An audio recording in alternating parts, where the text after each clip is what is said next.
fall down to 1-3, and they are eliminated teams. However, we have Astralis taking on 500 here for a game that could guarantee a team into playoffs and less.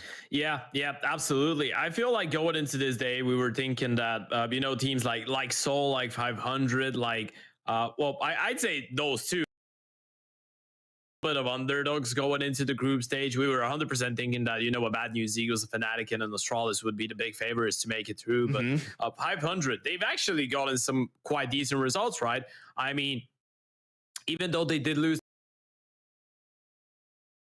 around, getting a win over the BNE guys, pretty much digging their grave even deeper, and now BNE are out of contention actually for the playoffs. But they win that game against Astralis, they're actually going to be the first team to guarantee themselves a spot into the playoffs going out of Group B.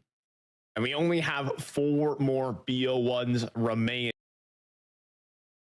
And on the B stream for this block, we have Fnatic taking on Saw, where Fnatic's dreams of a playoff hopes and Saw's dreams of staying in the tournament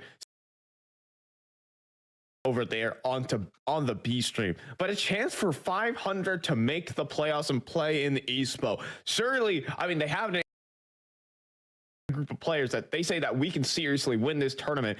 Well, how about you prove it against Astralis right here, right now? Yeah, you have to. I mean, they've always been famous about, being able to pull off some nice comebacks and against really good teams, right? Even when they were still competing under Skate, they've had a couple notable victories against, let's say, a Vitality. And one, don't forget, this is a team that was really accustomed to being the underdog, and they like being the underdog in a lot of their games, right? Even if you go back to history to, when they still had Dreamer and Bubble, and even beforehand would duplicate. That's been really good at upsetting, but they've started to struggle ever since, whenever they indeed get into the position of the favorite, they get into that top 20 of the expect them to perform at a high level, they start crumbling. But when people just look at a game and think, okay, surely the Bulgarians are going to lose, well, a lot of the times they're actually able to.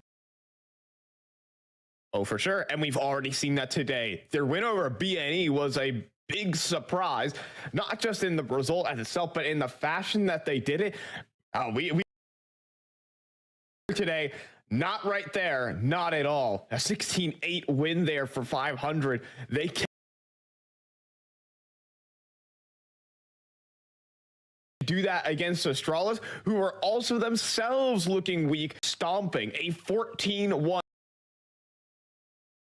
against Astralis for Fnatic. And so Astralis need to find a way to bounce back from that game in which it was a near hopeless affair. Let's check into this head-to-head here. Well, to match up. Well, we're just comparing the IGLs at this point. I feel like there's such a massive contrast in terms of obviously Glaive being one of the biggest legends of CSGO, a 4-time major winner. He was a part of the Astralis era as well, and person that doesn't have 100 of his success outside of his region, but for the Bulgarian region, you can make a point that so many of the younger players, and he's actually been a part of some of the best Bulgarian teams that we've had, and he's played with pretty much everybody. So I'm not trying to compare the numbers here. Obviously, they're not going to be that high. Nikki is just doing the yourself as a newly assigned IGL, being 31 years of age as well. You're not the youngest pickup for this Bulgarian lineup. So you got to prove yourself as a vital asset, right? Especially with, the meta being giving a lot of chances to younger players, academy players and whatnot. We don't really see players of his age getting picked up that often anymore. And, for me, that's a really interesting aspect because I feel like he's a pretty stellar IGL, and I'm really looking forward to that fight against Glaive. Yeah, and I think Nikki overall today just generally said individual form is there. He can keep up with the rest of his team. But some highlights for the guys at 500. Ships is going to be the deadliest force here for this 500 unit. We saw against BNE, not only does he have incredible aim, but he also has incredible game sense. He's able to find himself in the right position and execute perfectly. And Well, while Astralis do typically find themselves in good setups, I think that's what their strong suit has been today. Is the tactical aspect of their gameplay has been good. Yeah. Can they convert it against a guy like Ships? Well, that's going to be a great question. And, the map might actually give us a little bit of an idea on what to expect, right? Obviously, going into today, I was thinking that maybe this game is going to present us with a little bit of an overpass, but after the last game that we just did watch from Astralis, I'm not exactly sure.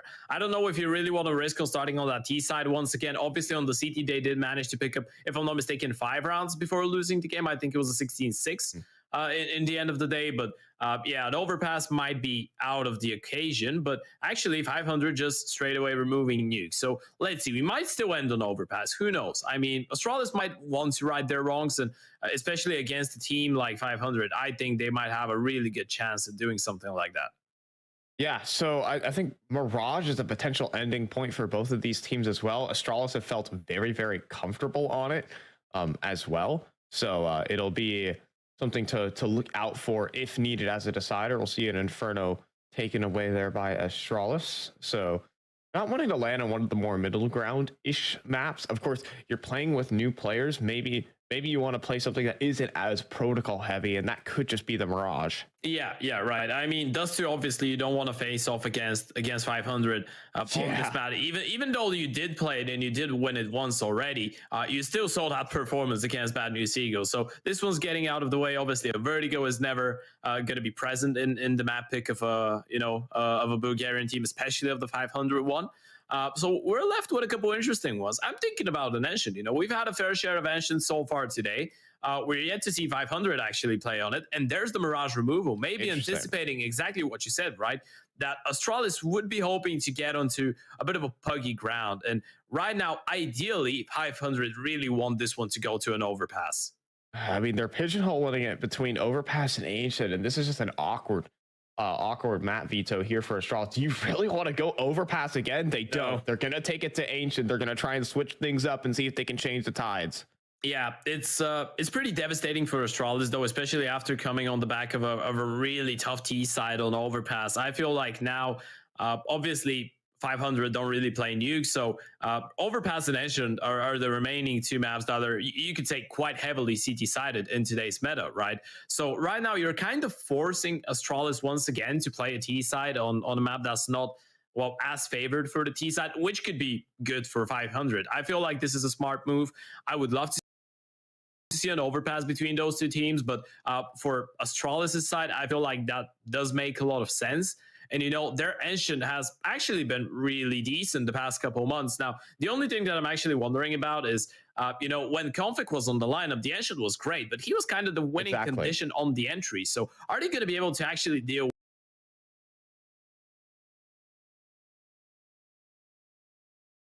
without him? Yeah, I mean, he's the man who would take space through middle, just absolutely, and taking all the space. Do we have any key points here to run through, Ted, before we jump into game? Yeah, we do. We do have a couple things to speak about, and the first thing we kind of touched upon that in the first game of Astralis that we had. How important is that tournament for Astralis as a foundation and for their confidence? I feel like every single game that you play here does hold a lot of value, right? I mean, it's been a long time since we've seen some positives on the side of Astralis in terms of performance in tournaments. Missing out on the major was a big blow, and even though you're not playing with Device here, even though you're playing with Crystal, just in terms of confidence for people like Glaive, like Zip, like BlameF, a victory here would be massive. And as we pointed out for Mister, this is potentially him fighting for his permanent spot in the lineup. Crystal is obviously trying to make a good name for himself at LAN, playing against some really great teams, that he doesn't usually get to face off against in Academy League environment, as he is the Astralis talent oper. So I feel like this tournament holds a lot of weight for Astralis. We've been highly impressed by their performance in the first two games. I'm not sure what happened there against Fnatic. Unfortunately, we didn't really manage to catch that T side, but I think they will be hoping to at least make it into the playoffs and the BO3s. Yeah, I mean, I think that's a certain expectation here for Astralis, starting off 2-0, and then capitulating wouldn't be the best way to head out of this event. But I think against 500 is definitely a reasonable opponent, but they also have complexity coming up next. This is not a given for Astralis. A win here definitely just, takes all the pressure off of this potential up and coming complexity match after this one. So a win here for Astralis is certainly going to need it. What's your next one here, Ted? Wow, it's kind of an interesting one. You know, a lot of you guys in chat, I saw that actually you were kind of surprised to see those 500 boys do well, and a lot of people actually don't realize this is the XK lineup. We've said that a couple times. Those guys, or at least the core of that team, has actually won 2 Elisa tournaments during the past 2 years, and they finished second at 1, and all of that took place actually in 2021, right? They won, I believe they won the Spring Elisa in 2021. They finished second in the Summer one, and then they won the Winter one as well. And you know, they've been beating some pretty stellar teams on the way there. You know, you have the Copenhagen Flames with the old iteration of it, you know, with Hooksy and Siphon and Yabi and Roy and all of those people. You have Heat when they were in a really good moment as well. And those guys, they've been constantly performing really, really well in those tournaments. Obviously, we're speaking about Rainwaker, Danny, and Ships in there. Nicky and Patrick haven't really played in those tournaments yet, but you know, the core is still there. Yeah. And I mean, moving on to our final point here. I mean, we've talked about so far the dominance that Skate have shown in the past, and now they're bringing it here on to 500. It is the first time that these two teams are actually going to meet each other, especially with Nicky and Patrick finally kind of returning back to the upper echelons of Bulgarian Counter-Strike. Yeah. Now they actually get to face off versus each other and play on LAN. That's a real proving point for these guys. Yeah, for sure. I mean, especially for a team like 500, I feel like you can prove yourselves massively in a game like that. Obviously, you're having a really tough draw right now. It's, you know, Bulgarian teams and Astralis do have some kind of history behind it, because Fiend, that was, you know, had Bubble and Dreamer, they did actually used to play against Astralis last year when it was the RMR, I believe. It was the IM fall back then. And they did lose to Astralis. It was an 0-2 game, but it was really close. Those guys, though, they've never played against Astralis. And that's why I actually find it so interesting, because, you know, they've had some upset results every now and then, you know, beating teams like Vitality, like Big, like Spirit sometimes, but they've never actually faced off against the Danes. And as much as we can speak about 500 and their momentum form, we can speak about their really good results so far today. Astralis are the favorites going into this matchup, right? I mean, you still have Zip, you still have Glaive. Zip and Glaive, we don't really need to add on the amount of LANs that they've played. It's still more than the combined amount for all of those 500 players. And Blamev is an absolute beast right now, and he's been an absolute beast for the past 2 years. It's always going to be tough to play against those guys.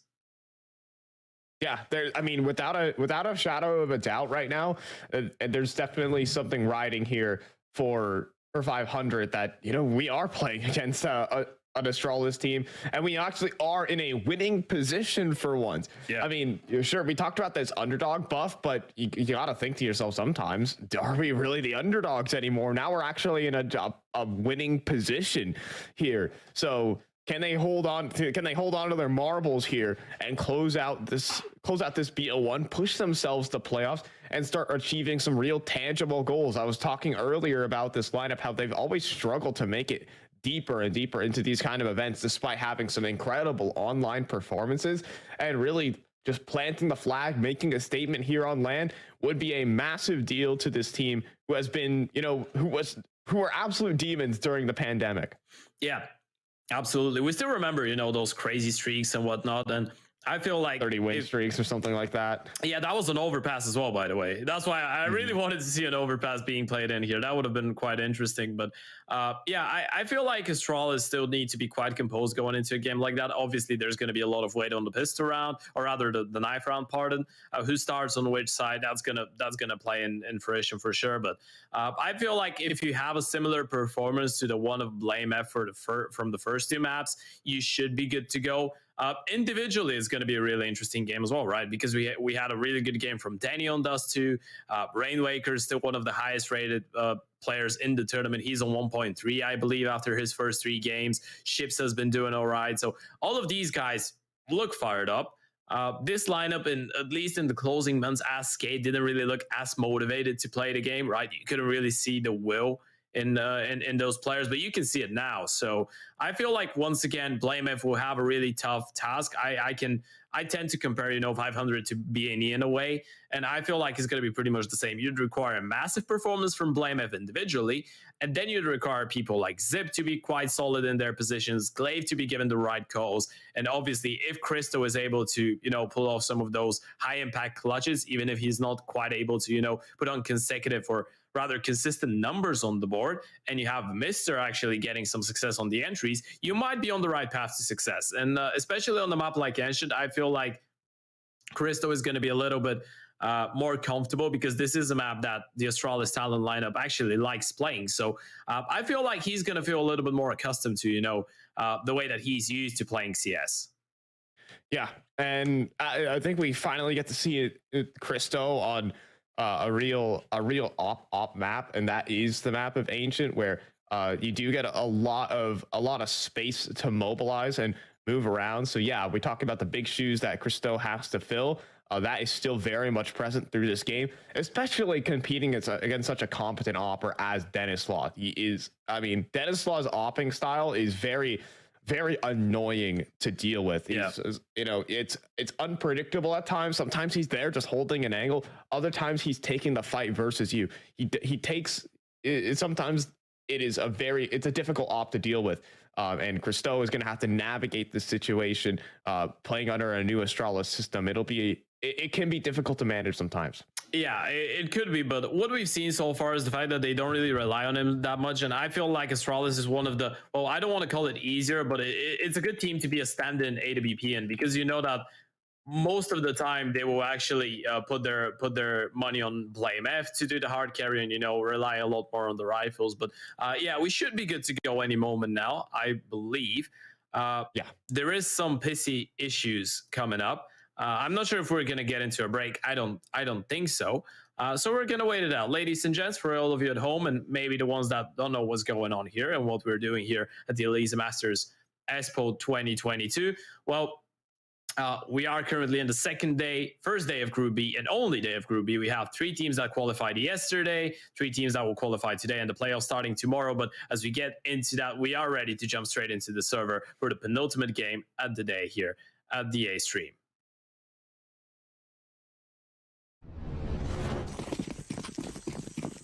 And we're in. Taking this pistol round away. Astralis versus 500. And we move on in. We're going to see a bit of a faster play coming out of the Astralis camp as they're going to make their way all the way into cave. There is a setup here, though, between Dennis Law and Ships. But no one's going to test it just yet. Just taking the control, and now they want to execute. Now they want to put on the pressure here on the Bulgarian.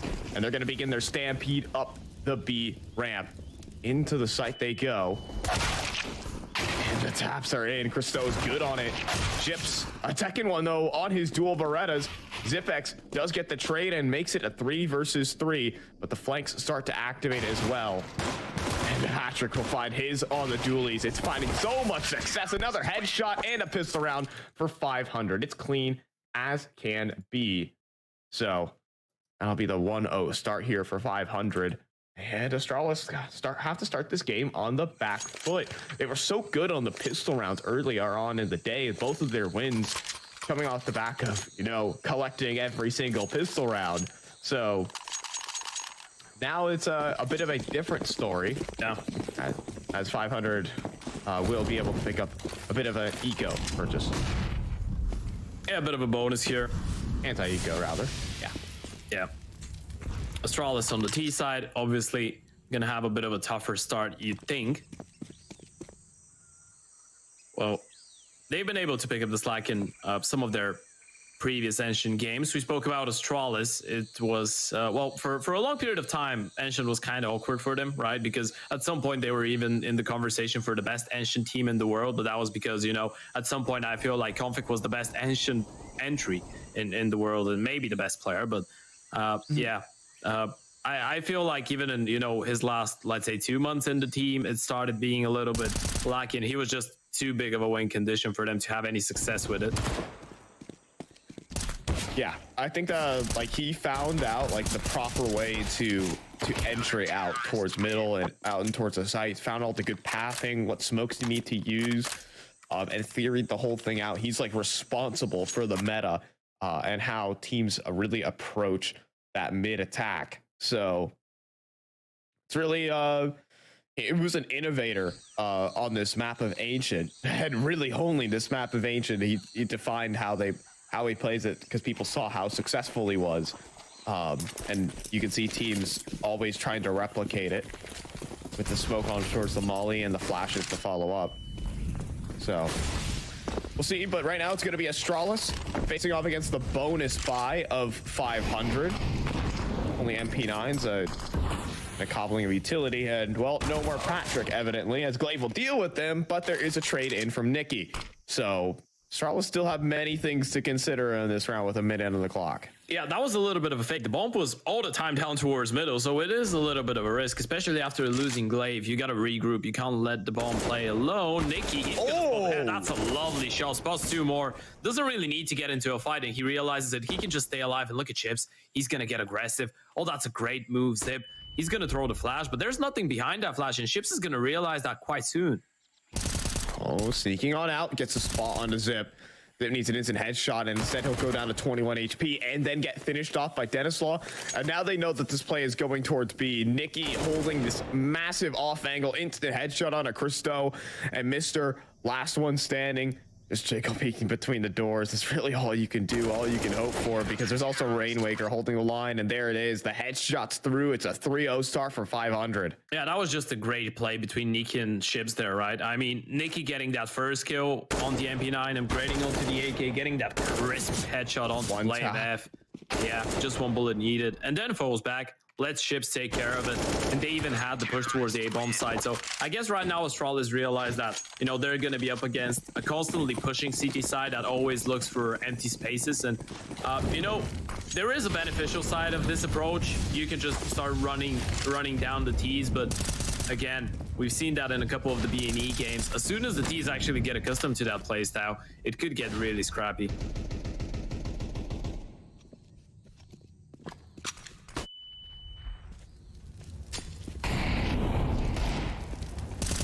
And right now, just wanted to take the fight right to him. Ships is going to waltz his way into the red room.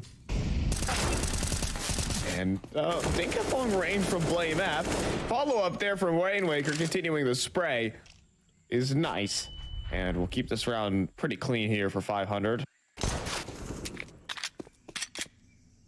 Oh, look at the North stickers on the P250. That's a flashback.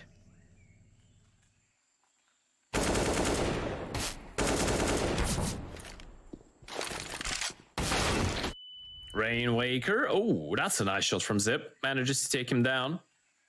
That's 1 for the books.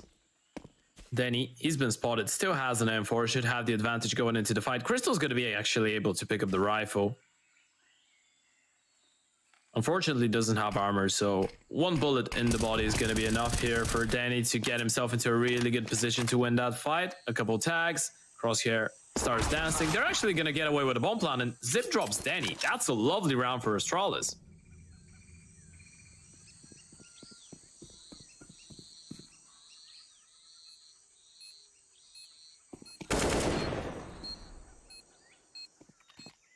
Christo gets the kill onto Ships, but Patrick is there with the refrag, and now it's just Zip. The Clutch Minister, 1 versus 2. He's going to get smoked off.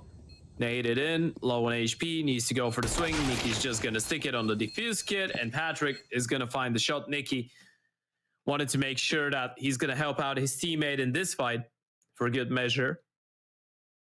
As 500 pick up their 3rd round, or rather 4th round here, and we're back to the buy rounds for Astralis.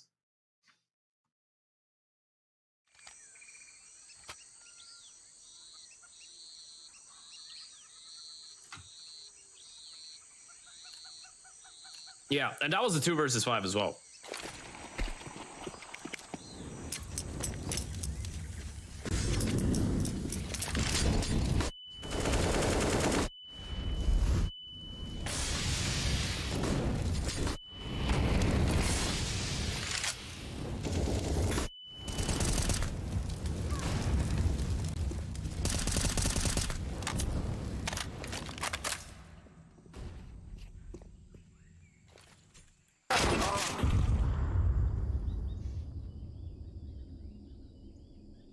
Ships. Does manage to get that kill. It's 205 versus 3. Glaive, Crystal, and Mister. In a 3 versus 5. And they're locked out of this one. 500, not really giving them anything to work with in this round. Closing out the distance towards Cave now, Astralis. They need to look for an opening back into this. And look at all the empty space. But this is just a diversion. They're just luring them in. It feels like they have the entire map to work with, but in fact, they have nothing. Rainmaker, he's going to spot them out and smoke them off. That's going to force them right into the hands of Nikki, but there's another smoke to isolate him.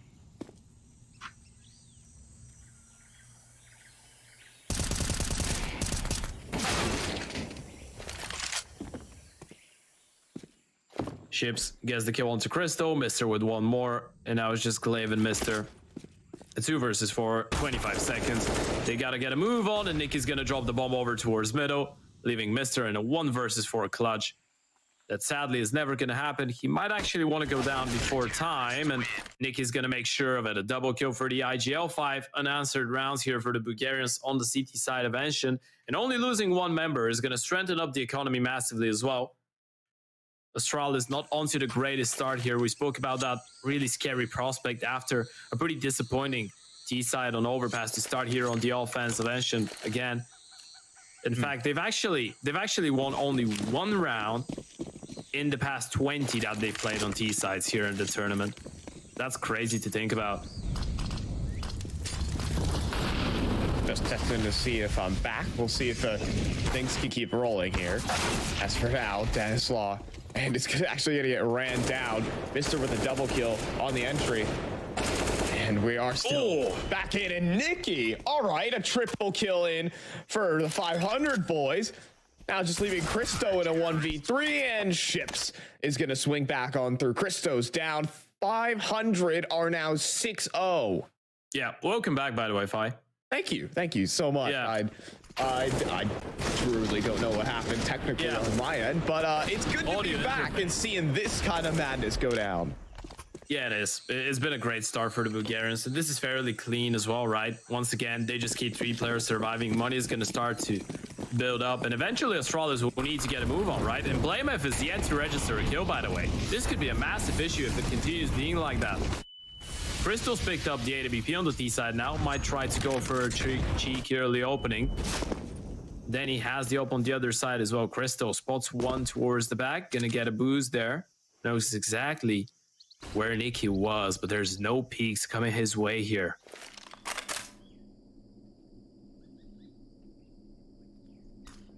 Patrick not going to stick around actually towards the Jaguar side. He might get caught unawares as they're already walking up into the site. Nicky caught sleeping. And what is a collateral though from Denislaw to save this round?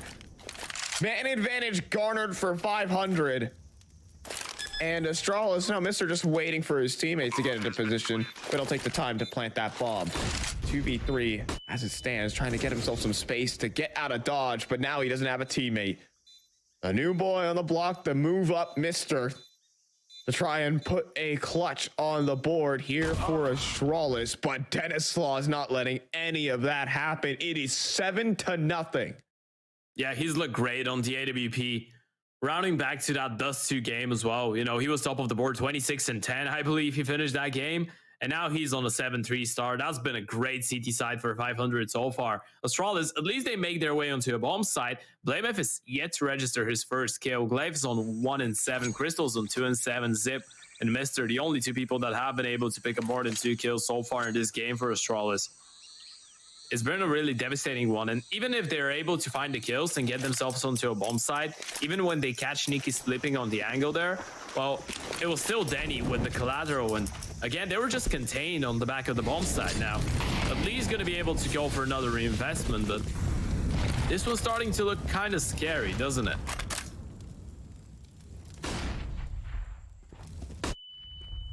And what's the thought process here for Astralis? What are your ideas right now? It's not like 500 are playing in your face. You are just getting shut down on the execute.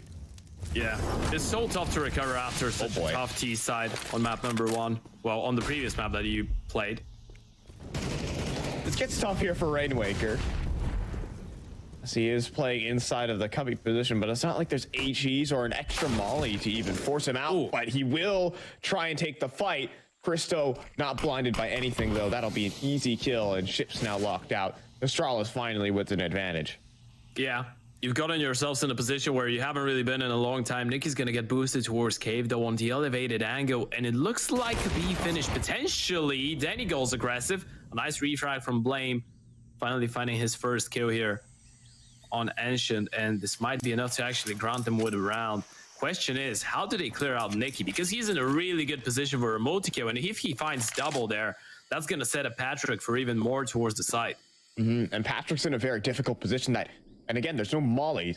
So with 20 seconds remaining, Astralis are going to commit to this B site, and Patrick, oh, he goes down instantly. That could have been a very big linchpin in the round, but nothing paying dividends here. Instead, Ship's coming back in rotation. Ship sees an opportunity, and he turns it to a double. All of a sudden, it's Blame with 10 seconds left. Time is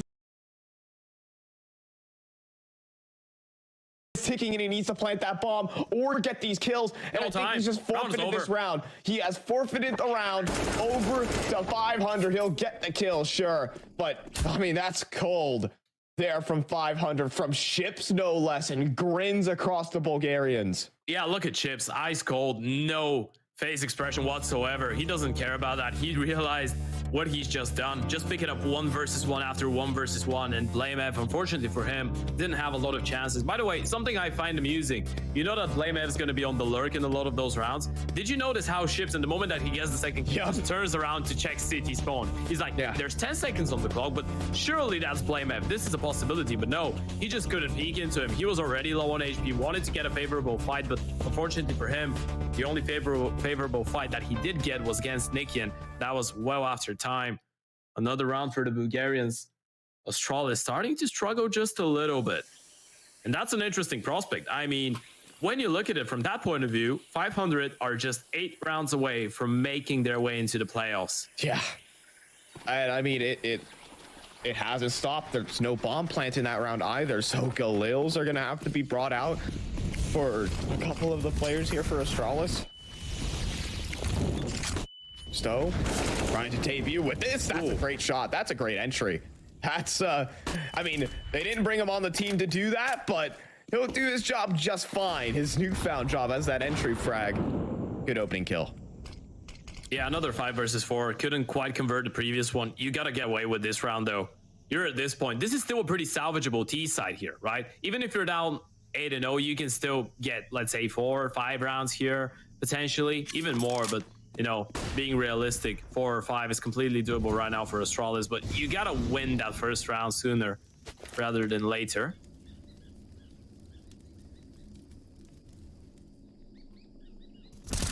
All Astralis players are more or less stacked out towards the B short and middle area, just keeping options open more or less for the Danes. And, oh, whoa, that's great spam. I thought I could have taken down Denislaw there, but instead Nicky now will take an opportunity to push down the ramp, but he's being watched for by Zip. 30 seconds remaining. Time has been burned down. Look at it, Cole. 5. Oh, I can't believe it. Look at this positioning. They're walking straight into the stack. This is so dangerous. All 3 500 players are towards that A bomb side. Astralis have no idea.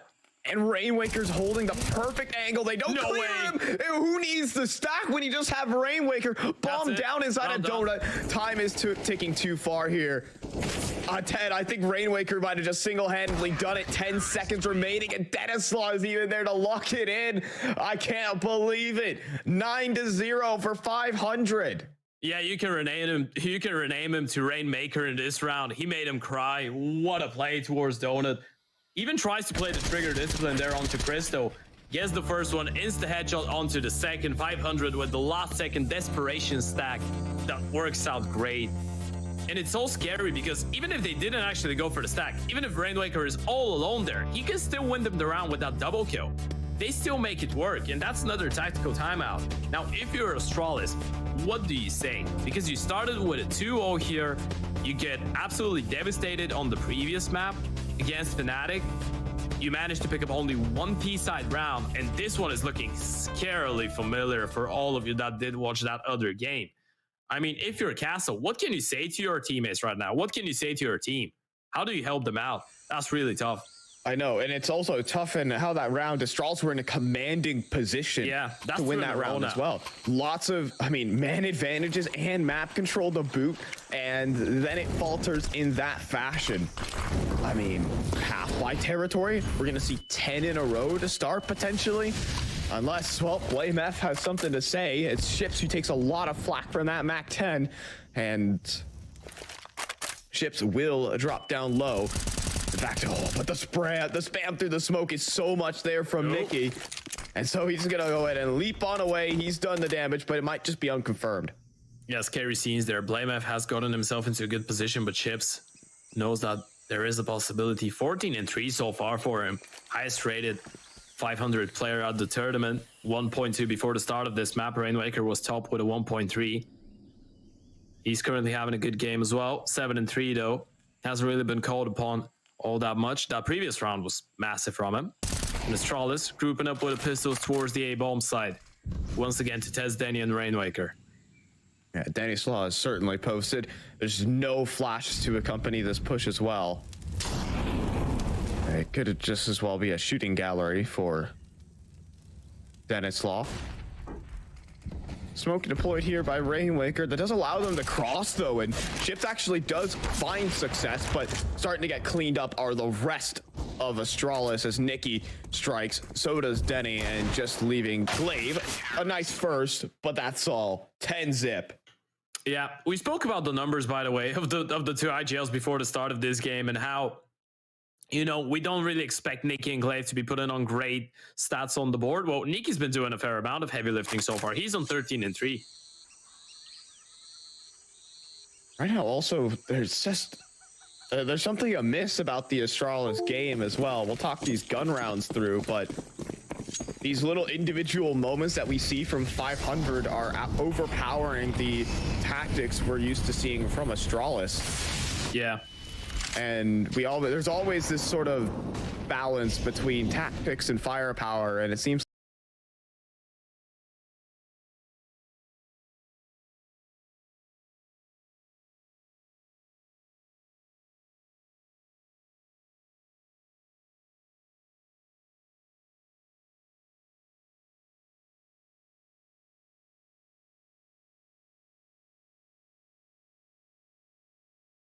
like one is taking prevalence over the other today. Yeah, just individually, 500 haven't really been given a lot of chances, have they? BlameF gonna try and get himself into a good position once again. Middle control pretty much given away for free there. Oh man. Chips, is he gonna be ready for this? Oh, he absolutely is. Chips, and he jumped in midair, going for that. He stays alive, and that's the only important thing that matters. That was a man advantage. Yeah, he was just trying to fall back, jump spotting towards bottom middle. He had no idea Zip was that close. An absolutely lucky man to be alive still. And it's man advantage. 500, they fall back. Ships, he's thinking about going for the repeat there. Oh, that's crazy. Man. That's so unfortunate for Zip. That's painful. He turned his back towards his opposition, and it makes the kill easy. And Ships on 10 HP has found a second. 3 on the round total. Rainmaker out towards triple. This is just a done and dusted round. Call it quits. 11-0 for 500. Was this the scoreline you were expecting in this matchup? No, not me. No, not absolutely. I don't think a lot of people actually expected this. There's some serious problem on the T side for Astralis right now. Let me remind you, the last T side round that they did win was on overpass, and it was 1. They've played, what is it? It's 26 rounds now that they've played on the T sides of their games here at the Elisa the Elisa Masters Expo, and they've won 1 out of those 26. That's crazy. On overpass and here on Ancient combined. 1 round on the offense. Yeah. And it's not like they're even coming close in a lot of those, right? I mean, there was this 1 round that was a 1 versus 1 in the end that BlameF did manage to get the kill onto Nikian, but it was still a 1 versus 2 that, you know, Ships does manage to bring back. But let's say that was the closest round they've had so far this game. That's the only round in which they get 4 kills. Every single one was 3 maximum.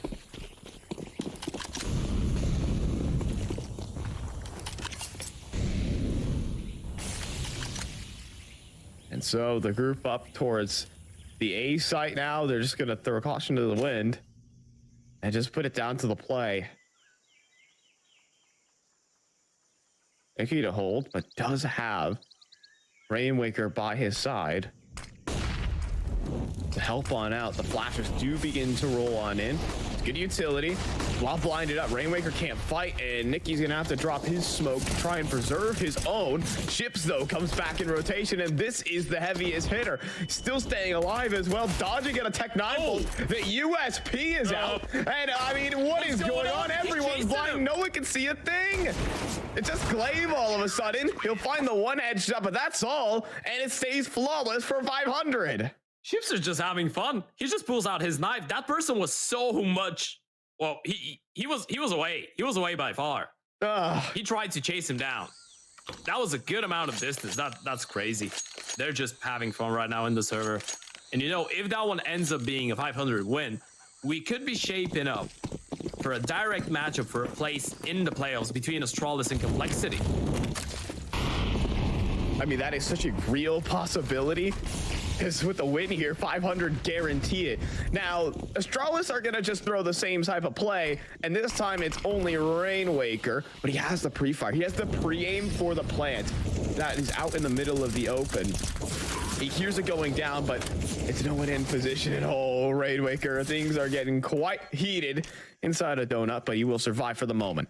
Yeah, it's a 5 versus 5 post plan and retake here for 500. This is the best chance that Astralis have had in a round in a long time, and maybe this is going to be a burst. They're just trying to win time at this point. That smoke is going to lock them out for a long period of time. 500, this is going to be such a tough retake.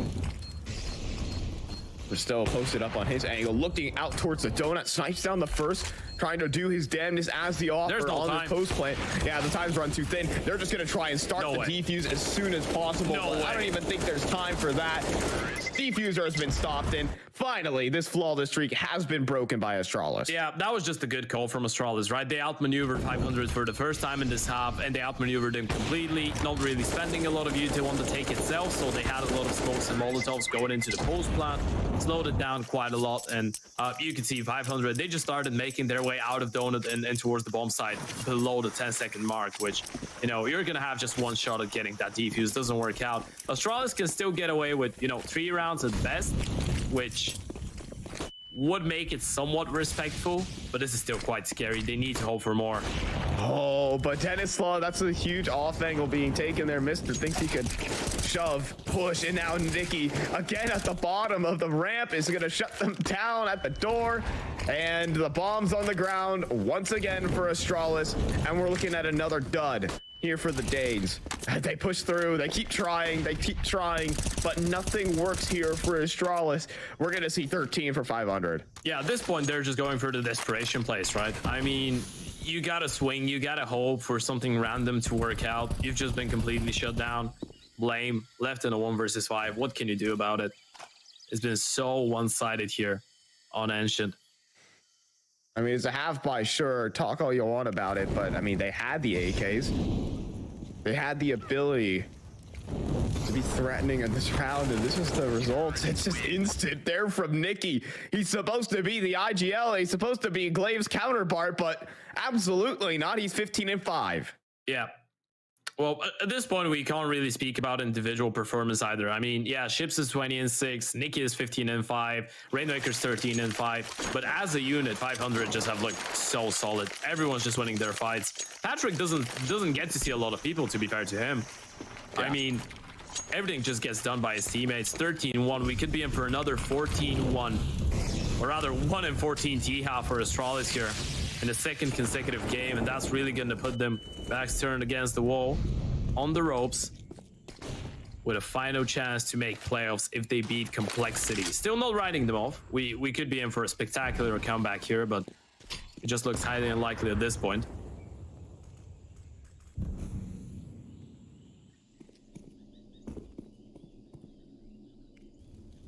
For now, though, it's just 500 running a double setup inside a cave. Just inviting Astralis in. Yeah. It's the big tempo change as well from 500 as well, right? I mean, in some of those rounds, they're really proactive, just locking Astralis out. And in others, they're just playing from the back. They're just letting Astralis have the entire map. And you can see Astralis proactively looking for those fights, but they're just not getting presented to them. passive setup here from 500. They know what they want to play in.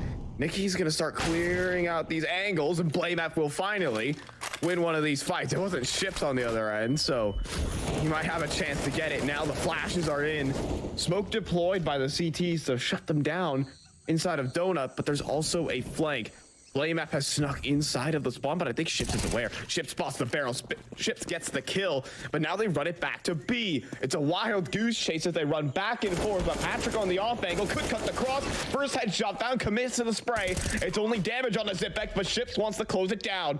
The bomb planter stuck on the site. Christo, no room to maneuver.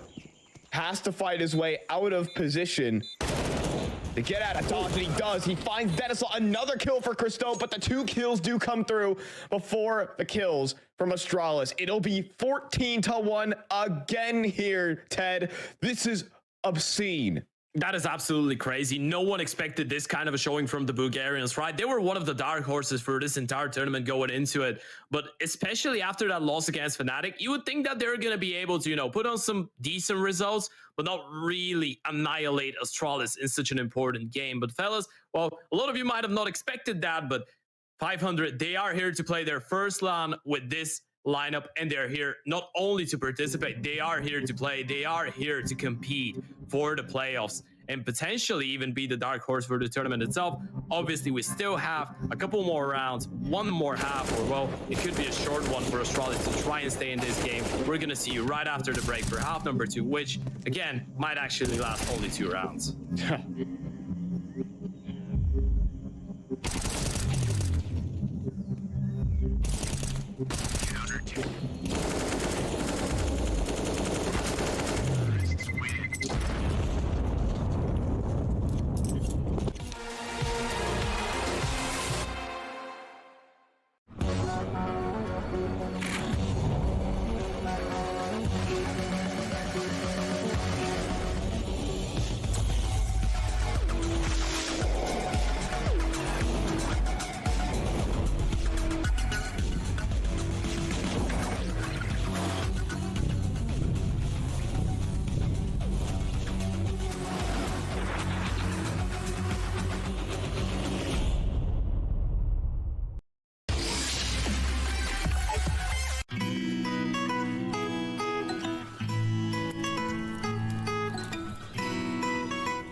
Katsokaa kuinka silvankroi saittia samalla kun Henu kaataa aivan täydellisen kupillisen.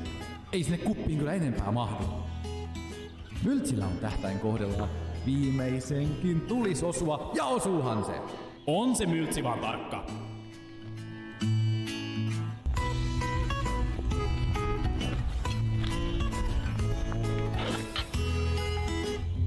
Vielä jaksaa painaa jalkaa toisen eteen. Hopi hopi! Hyvä tempo päällä pojat. Podi pitää vielä tiiminsä pinnalla. 1 vastaan 2. Pommi on jo brändättynä. Podi löytää ensimmäisen saitilta. Sitten hakee vielä sitä viimeistä. Tän ensimmäisen kunin täytyy osua. Nyt ei virheitä saa tehdä. Podi tiputtaa vielä luolaan viimeisen. Löytää sieltä pimeästä se viimeisen pelaajan. Hakee vielä sen pommin savuista. Podi otaisiko ottaa todella eteltä hakemaan. Ne kaikki tarvitsevat trackit. Eiköhän tää riitä. Tulkaas nyt.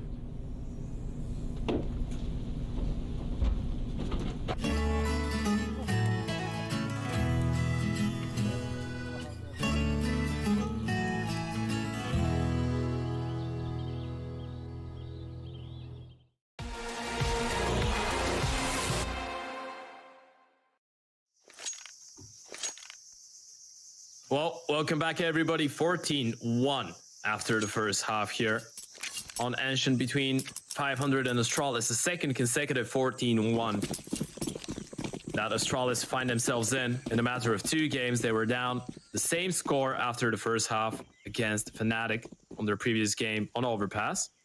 Now looking to potentially pick up the pistol round and try and get a couple rounds here, get the confidence up.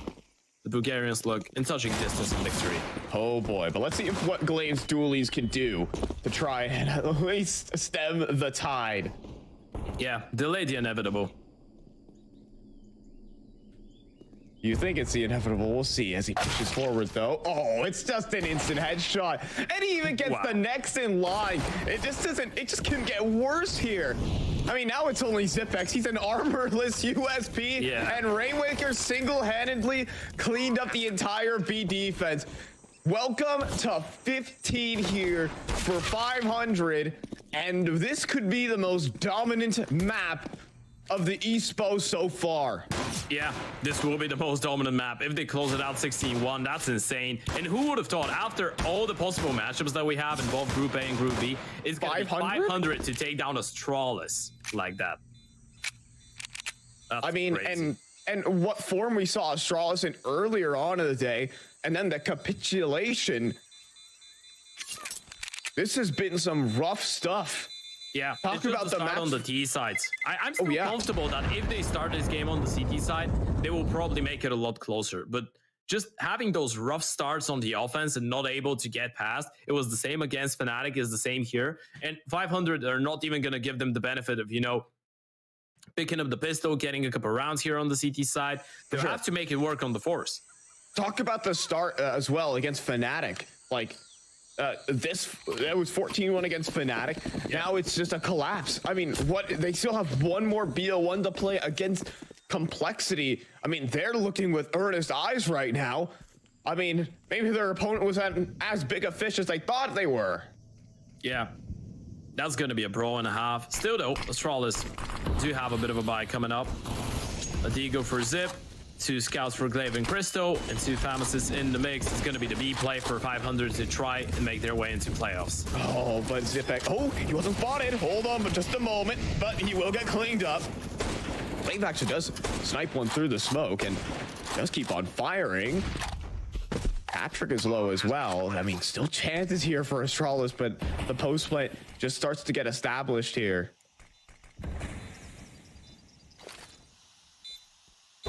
Oh, the boost. This is so nasty. Up and above. I mean, he gets a little bit of tag damage. A great flash, but okay. A headshot through the wall. That'll do here for Glaive. But inside the smoke, come on. It couldn't get more rattier than this. He gets 2 kills off the back of it. And now Ships even. He has the molly. That is so rude. It's not going to touch him. They can just take it. He's Wait a taking it. minute. Wait a minute. Wait a minute. It has to be the knife or maybe the spam. It doesn't matter. It's 500 into playoffs. A 16-1 over Astralis. Who would have thought? Would you Not have me. it any other way? What a debut from the Bulgarians. A new lineup. Bubble Dreamer being out of it. There was so many doubts. Winning have an advantage. It's like, at that point, you might as well just cut the losses, go back and regroup with your team. It's just so much more worth it. And now this hero play that comes through from Nikados and co just goes completely unnoted. Yeah, it's such a promising start, but all the fizzle out there in the finish. Definitely the right, maybe problem identified though, right there. They're not necessarily grouping up. They're not going for those big site takes there. Send that Glock around the world before he gets tossed on over, but not a lot of success off that. Just a little bit of a distraction. Oh no! No. He just landed the jump, but eventually he will fall. Not Roy. Maybe he make the jump.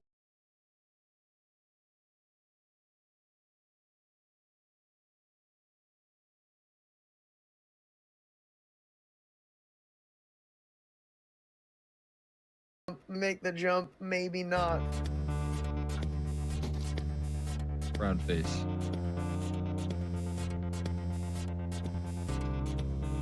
With smileys. That's got to be some This of the occasion. best ending in Counter-Strike in recent history. I do love it. I cannot hate. It is it's so fun every time the tweets come out. Bro, Nikados, Do we for make your own health, playoffs? put that Red Bull down, bro. He is like shaking.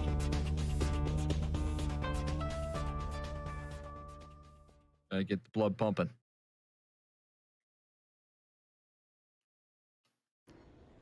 Why not? Why not? And you can see this job site. Only 1 injury so far, but quite a brutal one. Who else but Roy, though? Of course it had to be Roy. Of course. Nobody If else anyone. makes more sense. Of course, yeah. Well, finally the ops are brought out. I've just realized, even though it was there in the last round, but this might be the first time seeing it from the story. I'm not too sure. My memory is pretty bad, in all honesty. but the nade placement is spectacular off the rip, with Nikodas already falling to 36 HP. Usually ramp has been a strong suit for Fnatic, opening up the round with relative success. Quite the opposite here, as Nikodas burns to a crisp inside of the smoke. U-Jerks won't let him get away for free, and now it's Fasher all alone, isolated in the 1v5. And a whip that's uncharacteristic will go a long way for Saw's campaign, up to 6 as they keep extending this lead and send Fnatic to another eco. Great work being done right there. I like the late collapse there. It's something we haven't really seen. We've seen Saw put a lot of resources early on in the rounds to try and claim the ramp control early. We've seen them give up the control, but what I think is so common in the meta nowadays is to try and reclaim it in the mid round there, to try and take it after the utility starts to dwindle and after the fire starts to fade. And in that, Saw have a whole lot of success. They look very good doing so. I mean, the collapse was so well put together.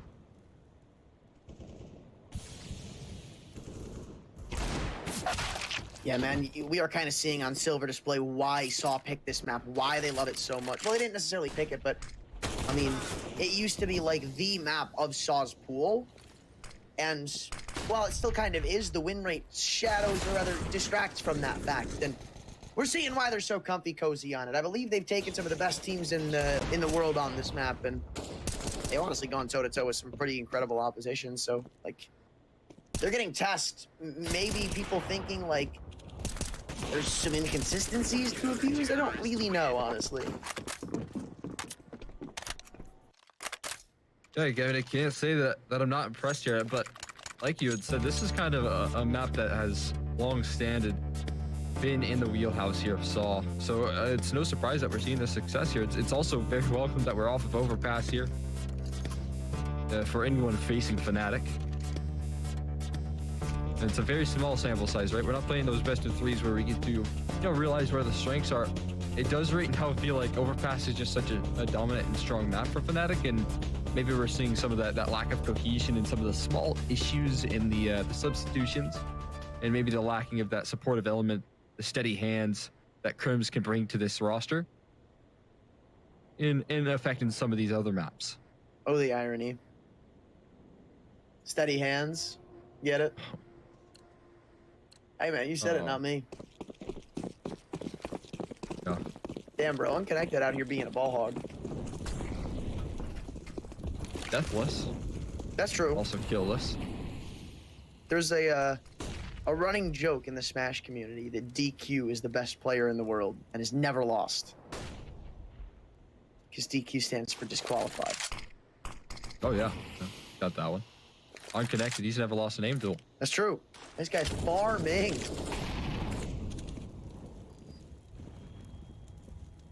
Again with this late control here, Story. Probably feeling a whole lot more confident with some of the chances at aggression here. He's going to take some deep sight lines, but he has to worry about Nikodas. And I wonder if that barrel's sticking out wide enough for Nico to spot him. It is. Yeah, that's a freebie. Story. Got a little bit too lackadaisical, not expecting a peek on his right. Counter smokes and Co come out, though, to try to defend off this A bomb site. Fnatic, with this man advantage, kind of, I'd say, running out of alternatives, considering even though they do have a man up, Saw are still sussing out what's going on and aren't giving them the most amount of room to work with. In fact, still kind of keeping them limited to the right side of this A bomb site, and it's all just buying time. And I wonder, what are they trying to cook up here? Because this seems all intentional from Saw, to ensure that they can't be on the left side of the bomb site, to ensure they've got to be hiding on these, like, right-sided, sneaky-ish angles, like the headshot towards Crane, like side haul. They've still got the extra smoke to throw in for the retakes. Assistant Sneakados on the AWP, even tagged up in the side haul. Basic just wait and hold. Pepsor inside of the smoke, throwing some knives out, seeing if he can't try to stop a fake defuse, or even now spamming him down. This smoke usually doesn't provide cover, and it won't again. Historically is the case. Fnatic show why. It's not the greatest smoke to throw, but still, Saw try to make it work. It's a good couple of kills on the retake, but Fnatic are finally back in the game of the round. And nicely done right there. Great closer coming through from Pepsor as well, but still elements promising here for Saw. Just couldn't quite get that retake, all things considered. Roy Pepsor closing things out. Nikodas helping out as well. Very good work. This will give them some extra rounds in.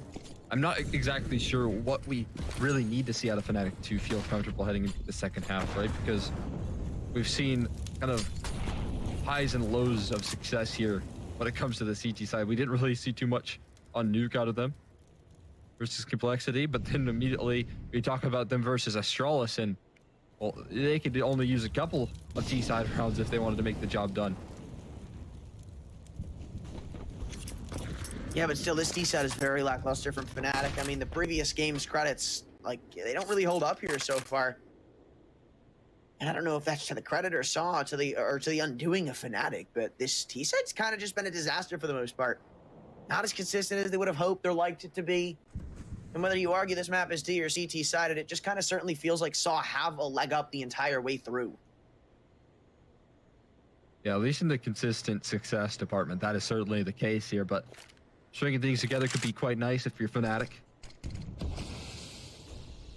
Met by a smoke here, met with some proactivity as well. I think they've just tucked a player inside of the ladder room here, who's soon going to be able to activate on a flank and catch players off guard here. So things becoming very, very interesting. Although Roy is going to take care of that flank. A big kill from them.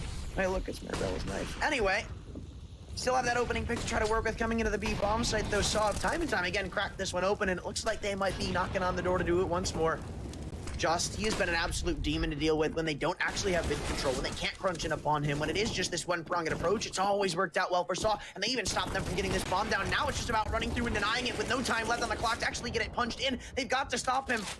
6 seconds left. There is no more time. Nikodos doesn't hit the op shot and still coming around the corner. They found the first. It's 1v1 for Story. Running out of bullets and running out of help. They both switch to the sidearms. It's a battle of pistols, and Story wins it. A P250 versus a Glock, and you know who's going to win it. Saw 8 rounds guaranteed, winning the half right alongside it. Fnatic, the troubles don't stop here. Again, it's another one of these rounds where I feel like so much is going right there, but in the heat of the moment, some slight miscues from Fnatic taking place there. They're not able to pull it across the line. I mean, what can you do against some of these shots, some of these game plans here? U-Jerks and Story continuing to deliver here. It's actually been a full team effort quite nicely. Uter is the only one standing a little bit behind, but no harm, no foul if you can keep up this good position. Absolutely not. Honestly, I feel like Fnatic kind of need to change their pace, man. You think back to some of their other games, it's like one thing they do super spectacularly is they control the pace of the game. They always keep the opposition on their toes, and it never really feels like you can get a read on the pace they're playing with.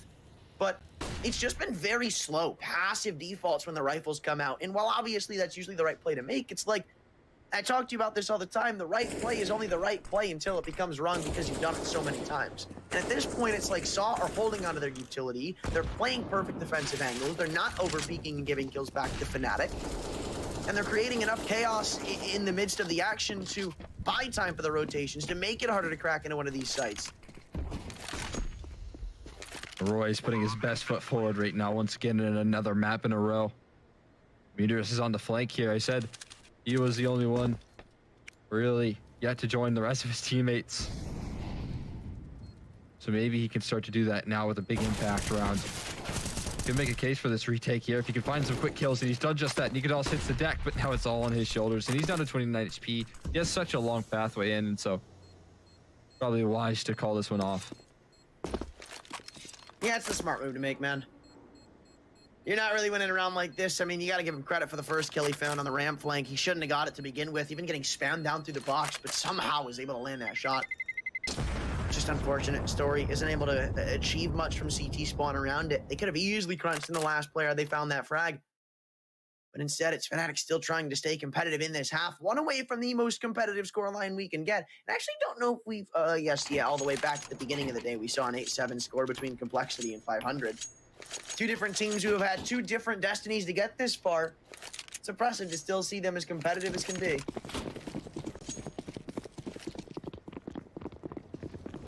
He is still trying to put up the fights here, and could get a nice handshake half here. That would be quite fitting for these two teams. 8-7 even as it gets here. Fnatic could just reach out and grab it. Waiting for U-Jerk's common play of peeking out. I think he spots the leg there. He's going to do some damage. That's a warning shot right there. Keep him at bay here, but now Nikodos, he has to find a path out of this position. He does, but he won't. U-Jerks. Again, the king of ramp decides to rule over it once more. They keep finding these man advantages. Saw have never really struggled in the opening kills department. They're gonna even triple up on this, man. There's no way Roy gets out alive. And it's instantly left to the shoulders of Fasher and Pepzor, who are only really so long for this world. Just misses a crucial op shot, so there's leeway to be found up and in towards Beam Uterus. How can he find this kill? Well, just like that. Fairly easy. And now even looks to double down on the young star. The superstar stand-in. Fnatic can't be using him to the most effect in this round, and it seems like Vertigo's so far destined to go the way of Saw. And remember, this is a very T-sided team if you think back to the game against Complexity. An 11-4 half there. Do you think they can put up the same result, though? Yeah, I mean, it is a big difference in the teams, right? Complexity was playing very timid, very passive, and the history just isn't there. The comfort isn't there for a map like Vertigo for Complexity, at least in the official capacity. I think Fnatic are going to try and put up a better fight here, take more initiative, take more space on that CT side, because that's what we've seen them do all throughout this event. All that being said, we're going to have to wait and see how the second half pans out right after this break.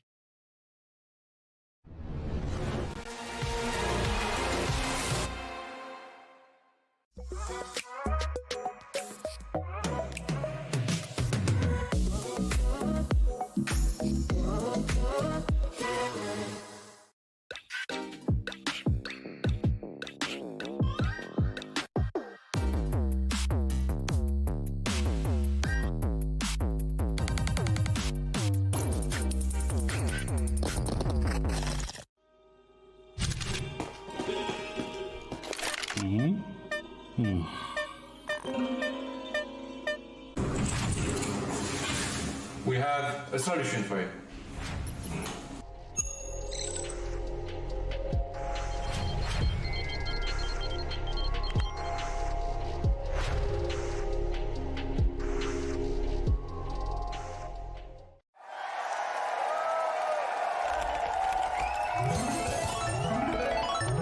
Red Bull gives you wings.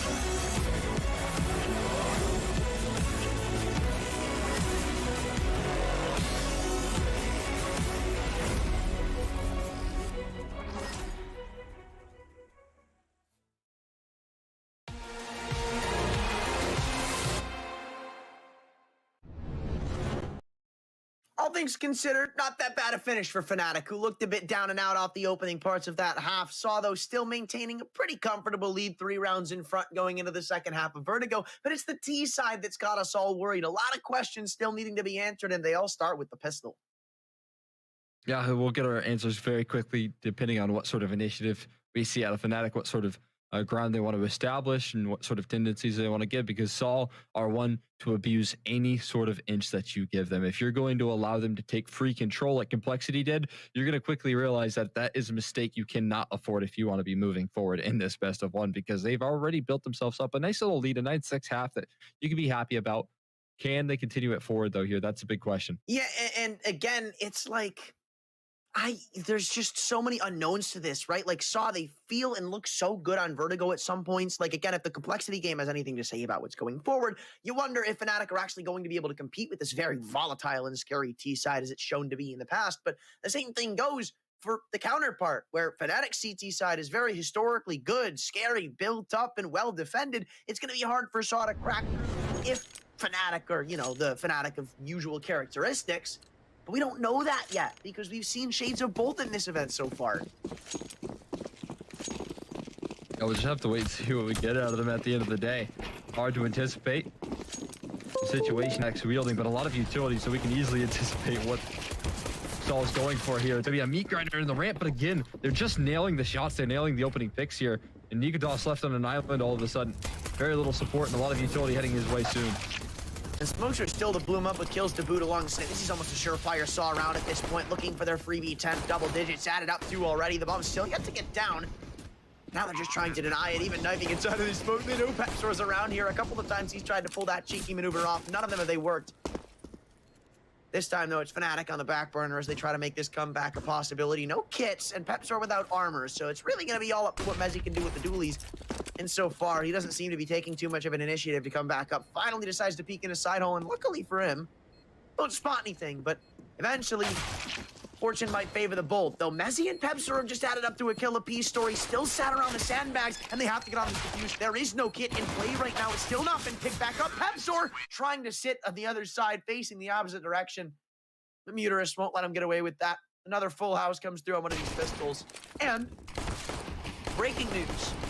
500 have confirmed their spot in playoffs with a 16-1 win over Astralis. Oh, that's incredible stuff. Very nicely done from them, man. They came into this event. I just saw the HLTV article that got released of them knowing and feeling very confident in themselves. And for good reason, apparently, because they're doing a lot.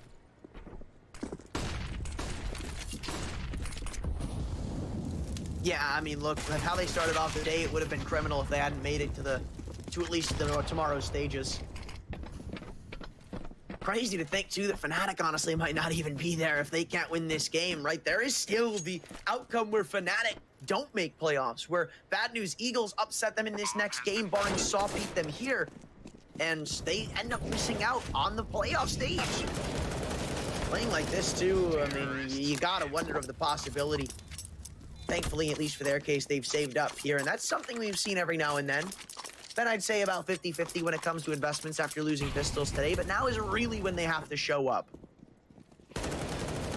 Yeah, you do not want to let Saw get away with a lot of space quickly, a lot of runway on this T side, because we've seen what they can do, the damage that's been done to teams before. Yeah, playoffs just got a whole lot more interesting. What are things going to look like? Who's going to be entering in? Chances to play spoiler, chances to sneak your way on through here. Fnatic claiming this win would mean a whole lot, and Roy knows it. Beautiful kill through the smoke. Going to pluck him on out. And they want to take some more space off that. Again, polar opposite to what we've gotten out of Complexity, but Udric's capitalizing on that fact. Well, they know Roy's over in the sandbags. Double nade honestly might take clean care of him on 1 HP. He lives. The Molly, honestly, I thought he was going to die to just the grenade being thrown. Pastor, though, he comes back in time to recoup a kill or two and maintain a small advantage, slight for Fnatic to work on. It's only coming down to health, nothing when it comes to actual manpower. But not for long. Muterus still claps right back with the headshot onto him around the crane side. Pepsor even swinging out from the middle of the bomb site. They'll need a little bit more than just the one. But it's still just a fighting chance that they're giving themselves, though knowing both players around this A bomb site right now, it's just a distraction that Muterus is trying to create. Even moving back in through a smoke, Mezzi is understanding of what's going on right now, running all the way back and into the B bomb site to protect its aid. They haven't really committed anything yet. Split up this defense 1-1, though, is what they've done by just buying out a little bit of time here, so. With 30 seconds left, Saw have a couple of different avenues of approach that they can go, doubling up, though, joining forces to walk up this B side here. If they make any noise, that'll commit Messi, but if they contact it, they could catch him on a game of timing here. He's actually fallen off and towards a very passive approach. More so worried about middle at the moment. We'll let them slide on in towards the B bomb site, but he does find the kill here. One more lies in around the corner, and it will be Messi to shut things down and to deny access. Now, I realize I may have spoken too soon in the pregame because I said earlier BNE are eliminated. However, if I'm looking at this correctly, if Saw win here, there's a chance for them to make playoffs. Now, it's a very wonky and weird path. It requires a lot to happen, including a couple of things that are a bit unlikely. But here's the situation. Complexity over Astralis, both of those teams are going to end up with 3 wins. Or rather, one of them is. 500 have already secured their spot. The winner of Complexity Astralis secures their spot. Then there's still one up for grabs, in which, if Bad News Eagles beat the Fnatic, who would then lose to Saw, they can take that last spot from them. Every last team still in playoff contention in that case, so that makes things all the more interesting. Or if Saw, win this game and win it against 500, there's still no world where BNE can get it. That's another thing that has to happen, which might not. Right? I don't know if they've realized that 2 players have snuck on by. On towards the A bomb site they go here, and they're gonna catch that completely off guard. Even in the transition outwards, Udrik's gonna collect a freebie. Roy needs to find a massive multi-kill, and he's only good for one. And then he will fall. Roman stands tall on the bomb site as ever. And that's gonna be the tide turner right there. I don't know if Fnatic even are interested in going back in for this round. Honestly, considering the outcome, considering the situation that I've just described, yeah, I can't blame them. You are facing potentially against what's 4 rounds to throw this entire group stage into chaos, man.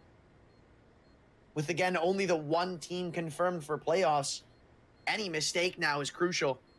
That spot's just narrowed down. Now you got to be biting at your fingernails a little bit.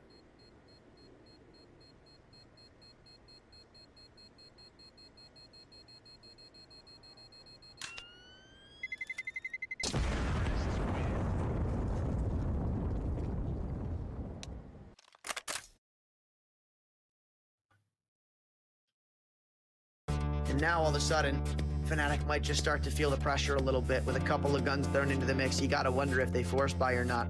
There's a argument to be made for both sides, and I assume that's what this timeout's gonna be for, right? Because you could have Messi drop an MP9, Roy could probably throw a bit of a weakened investment out onto the table. And, I mean, there's also a reason to do it, too. It's not just like you're force buying for the sense of winning the round, but if you do end up winning this, I mean, Saw are going to be put in a bit of a wonky spot. Story, you jerks, both of their money is not in the greatest spot. They can't afford the greatest of rebuys if they were to get shut down around like this, but safer of the two plays is definitely just to take the save here and play for the next round. But going forward, you're really only going to have, like, one more really good rifle to try to get yourselves back into this game. It's going to be some scary territory to be in there. Like you said, a loss rate now would mean Fnatic, their opportunities, their windows of opportunity could quickly close despite a couple of very impressive results here. And CT side has been slightly inconsistent to really trust in this being comfortable by any means. And I can't say anything but the opposite for Saw. They have shown consistent ability to do damage on this map on both sides of the coin. T and CT side, they have delivered in some of the tougher matchups here. They've come in ready to play. I mean, imagine a world where 2 of the 3 teams are Saw and 500 making playoffs. In a group including Astralis, Fnatic, Complexity, Bad News Eagles, the first 2 teams to potentially confirm. That'd be nuts. Absurd, but we still have to get that far, man. The pistol's putting in overtime right now as Roy's P250's clapped off the head of 2 of them on the mid-crunch. It looks like this one's already wrapped up with a bow tie on it. Just the only thing left he can potentially say about this is a couple of measly bonus frags. At this point, the round's already Fnatic's to lose. He doesn't even have the bomb in his mitts. He's got to kill every single CT to win this round. You can't win it via post-plant.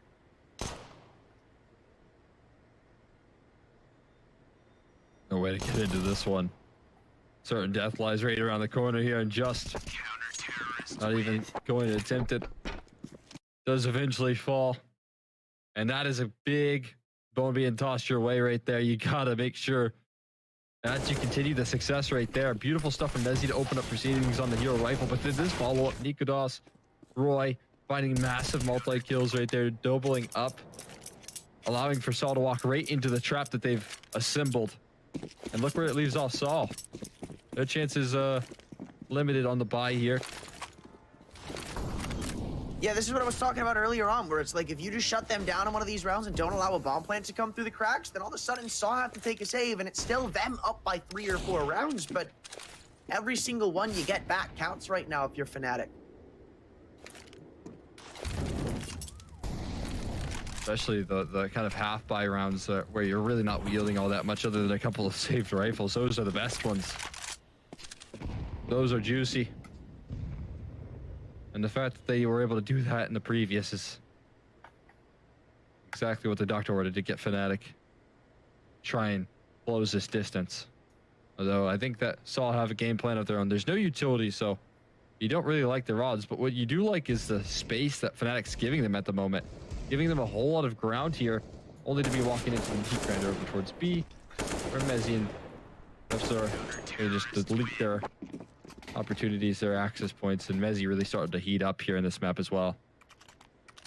Squeaky clean too, not a single HP of damage taken away from the bars of Fnatic. As perfect as they come on the eco win.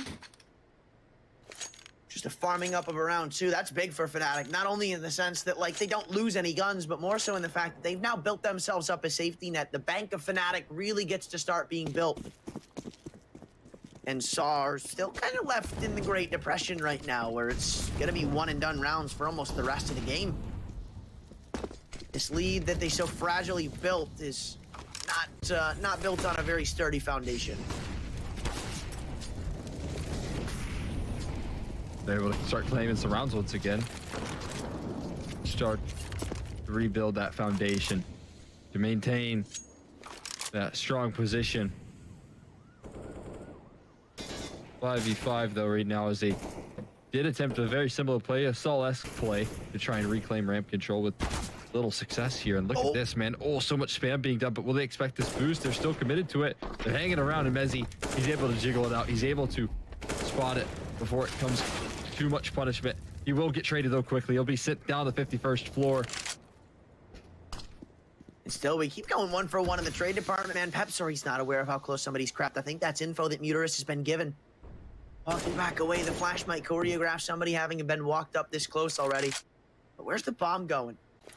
It's got the opportunity to go to either side of its choosing, still maybe just waiting for a little bit of incentivization to go into one side or the other. But right now, Fnatic can be confident and hold on to their defenses. Up with the bomb on its back, still making its very dangerous, treacherous route up and into the A bomb site with only 30 seconds left to work with. Muterus is yet to actually fake this out. Pepsor, he might call a quick rotation though. Same thing goes for both sides. To Kin right now from Fnatic. Oh no, though they've given up a big kill. Muterus opens up a loophole into this site, even jumping around. Roy needs to find this kill on the generator, and he does. 11 seconds to go. There is no safety net to get the bomb down. Even pinning him over to the triple box. Just run away. There's no way they can win the round. Nikolas goes in the extra mile, though, and won't let him come anywhere close to the bomb site. Double digits for Fnatic. It's another buy going down the drain for Saw. I can't believe that Roy just made that play, man. What on earth was that? He dives over the edge to save the day like an absolute hero. He certainly has his cape on right now. That is insanity right there. There's no wonder a couple accidents have happened in this game with him, because he takes those risks. He's willing to go for it to save the day, to give Fnatic that extra edge. Yeah, and again, remember, this game, if Fnatic wins, secures them their playoff spot, destroys the hopes of Bad News Eagles. So those fellas are really hoping for Saw's succession right now, and might not be all happy days for Bad News Eagles if Saw can't actually capitalize on this lead they've built up. They've got, again, one more rifle before it subsides from them. This is going to be an eco round. They've actually been given a lot of room right now, going up and into B. Pepsor's got things under lock and key. It's a quick shutdown from Fnatic. Not going to dilly-dally with it at all. And there it tumbles. One by stand between Fnatic and potentially taking their first lead of the entire map. That'd be such a promising prospect. Like you said, man, again, when we're looking at playoffs here, it's Bad News Eagles that have put themselves in a position where they're really reliant on Saul's ability to close out this map.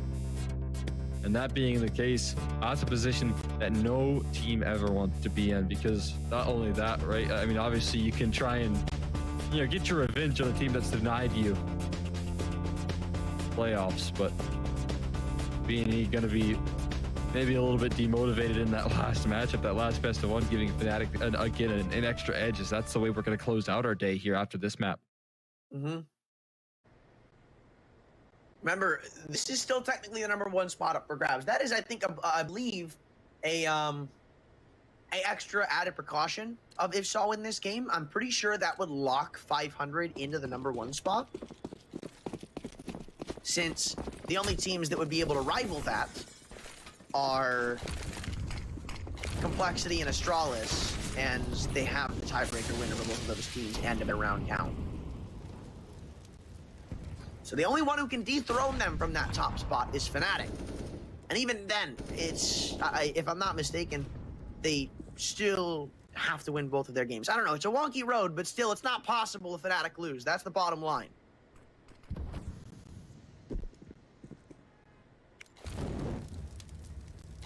close this one out though is Saw. So crucial here. Oh my god, Roy just caught no man's land right there. He's been feeling confident, but maybe in this occasion a little bit too confident, and Udrix is making sure to punish that. There's still a player on this elevated angle here. The flash spin goes in, but Udrix is claiming all the kills, and Story trades out Mezzy. Last man standing is Nikadaz here, trying to have his impact, trying to make his presence known. Scope's been heard here. Story playing around the default box. There's no escape. There's no way out. Just going to burn him alive. And finally, after long last, Saw off Udrix Heroics is going to get the job done here for another round. This is kind of crazy right now. Saw playing for their own playoff berth. Finally, some more pep in their step shown. You had to be worried considering how bad the outlook was at one point, even in recent memory, where Fnatic just kept winning and winning and winning and couldn't stop. Now it feels like they're sent straight back to reality, where they realize they are just humans at the end of the day, not something that's impenetrable. And Saw, they keep the pace up, they keep it fast, they keep it high, and it works. Udrix again with an opening kill on ramp. He's been doing this on both sides of the coin. CT, T side, he has dominated this area of the map. It's been his domain. Continues to show exactly what this guy's made of as well, man. It's a lot of low HP bars, so that's a silver lining that Fnatic can look forward to, but man advantage held on to Udrix. They got to put an end to his damage, his threat.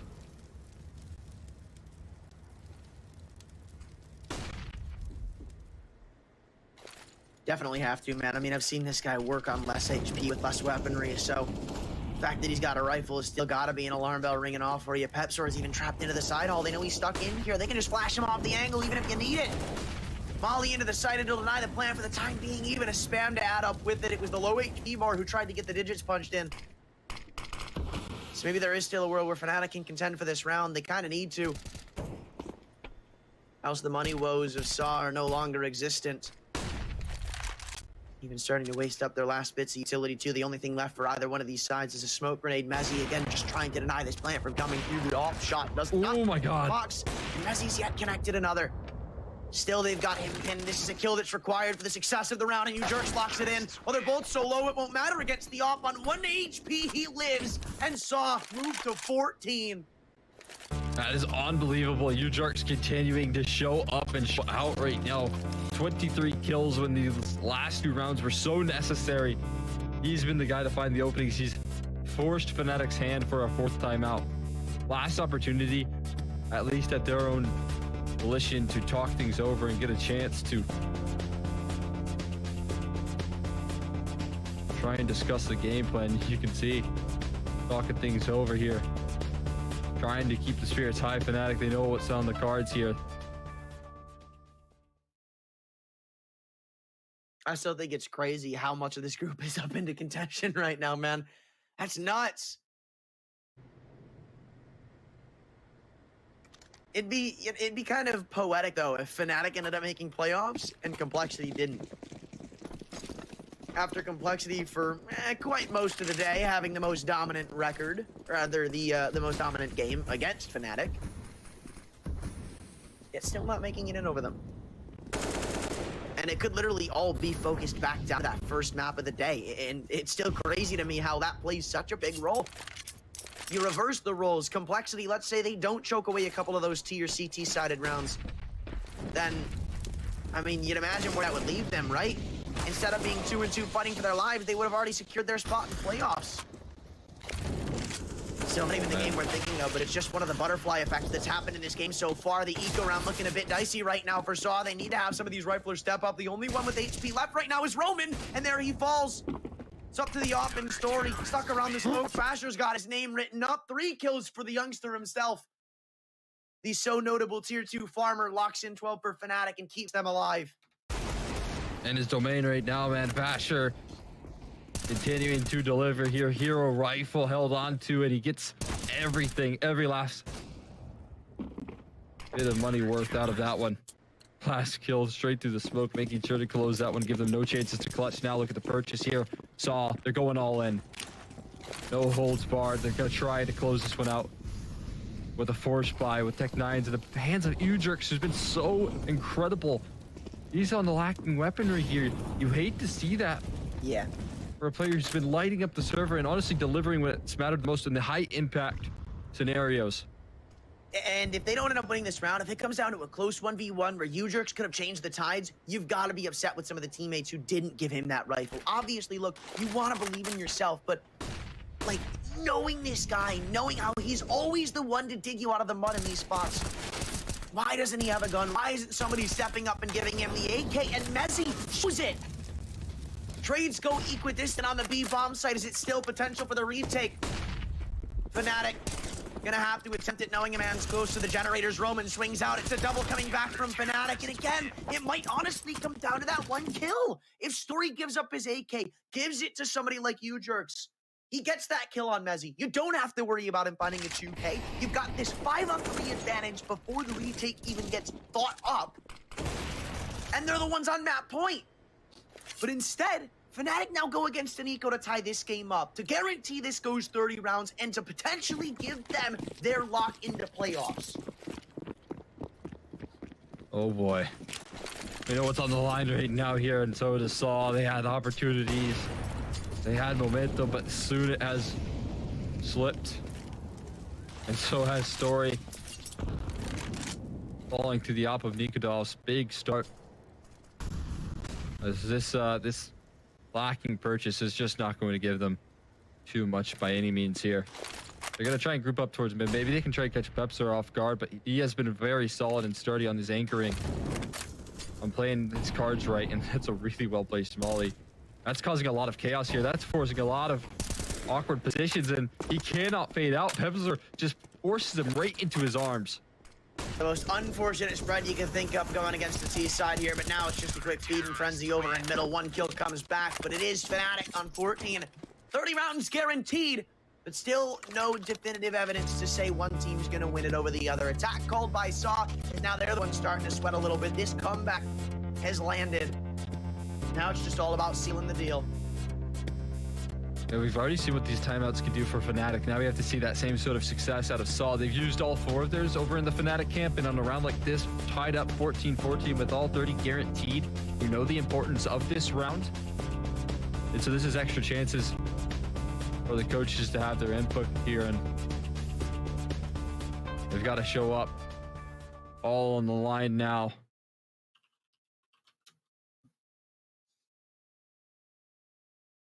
Everybody needs to get involved. This is a full team effort, not just in the 5 players in the server, but the coaches, the analysts, the families watching at home, all cheering their own respective teams on in what could be the penultimate round. Fnatic not so stressed considering the buy will come right back out if they lose. Saw it couldn't be more of the opposite, man. Everything's been dumped into this one round, this one investment. If it goes AWOL, if it goes haywire, there's next to nothing left to stop this round from, rather this game from being taken away by Fnatic. Needs come in a little bit late in labor. Not too sure if there was a ramp smoke bloom, but I certainly thought they were going to just try to triple nade deep. Instead, though, hanging on to the HCs for now is Roy has to tuck away tail in, or rather tail tucked between his legs on 48 HP. He's not falling off, though. Just cleared out a little bit of that ramp control here, but they don't stick around for all that long. Maybe that's a bit of a mistake. They're going to send Pepsor to just jump spot things, try and gather some information. There's no op to punish this jump spot, so they're going to hit some sharp shooting with the AKs if they can hear any of this taking place, but these sort of shots are near impossible to land. Running out of space to stand on, though. Faster. Does he dare peek into this? He does, and he finds one with it. Now potentially getting spammed down. He needs his teammates' assistance. U-Jerks jumps right into the angle. It's a trade that I wouldn't argue is all that welcome for Saw, considering that's the big heavy hitter of your plays down. Uterus still scaling up in the side hall. Roy getting a bit eager to try to find this pick, but in doing so could leave himself vulnerable to a peek in from the ramp side. 2 kills come back from Saw. It's the perfect little flurry of chaos. Though Nikodov is still here and rotated in. He's blocked one of the smokes. And everybody's here to contend. Mezzi, the IGL, trying to pepper in some bullets, spamming inside the smoke, even maybe getting caught reloading, getting forced down. Nikodov's on the AWP, he'll trade it, but it's all up to him versus Story. Potential game on the line, it all falls down to 1v1 aim duel, and Story wins it. Makes up for not giving the AK to U-Jerks in the previous engagement, but instead hangs on to the AWP. in Saw now field the only match point to be seen so far in this game. That is unbelievable right there. Look at this play being made. That is so insanely brazen. Here's the reload. Has to be the hero. Allows for that bomb to go down. I cannot believe he made that play in round 29 when his back was against the wall, when Fnatic were starting to knock on their doorstep here. He delivers. And in the closer, Uter's able to finish the job there, make good on his promises. Well, one of my predictions has finally come wrong, which was earlier today when I said, I don't think this is going to be close. I could not be more off the mark. Because even in the 30th round, it looks like this has potential to go the distance into overtime. Saw have yet to take any very straightforward initiative. Instead, just clearing out some of the basic spots on the map, just lining up a Molotov. Now met by a one-way. That's actually pretty sick. Forces Mezzy back to the quad pillar, and he's been here a couple of times. Nice comes back in and through, though, and Pepstor's now come on the assistance to help him out in regaining control at B steps. But now they're getting ready to split the bill, split the difference up and into the B bomb site. Just doesn't find the opening pick. Instead, it's Fnatic on the counterpart. Things could go very awry right now in middle. Again, the perfect storm brewing up. Fnatic potentially to close it out, but maybe not if Udrix gets a kill batted up like that. 2-on-2, split up.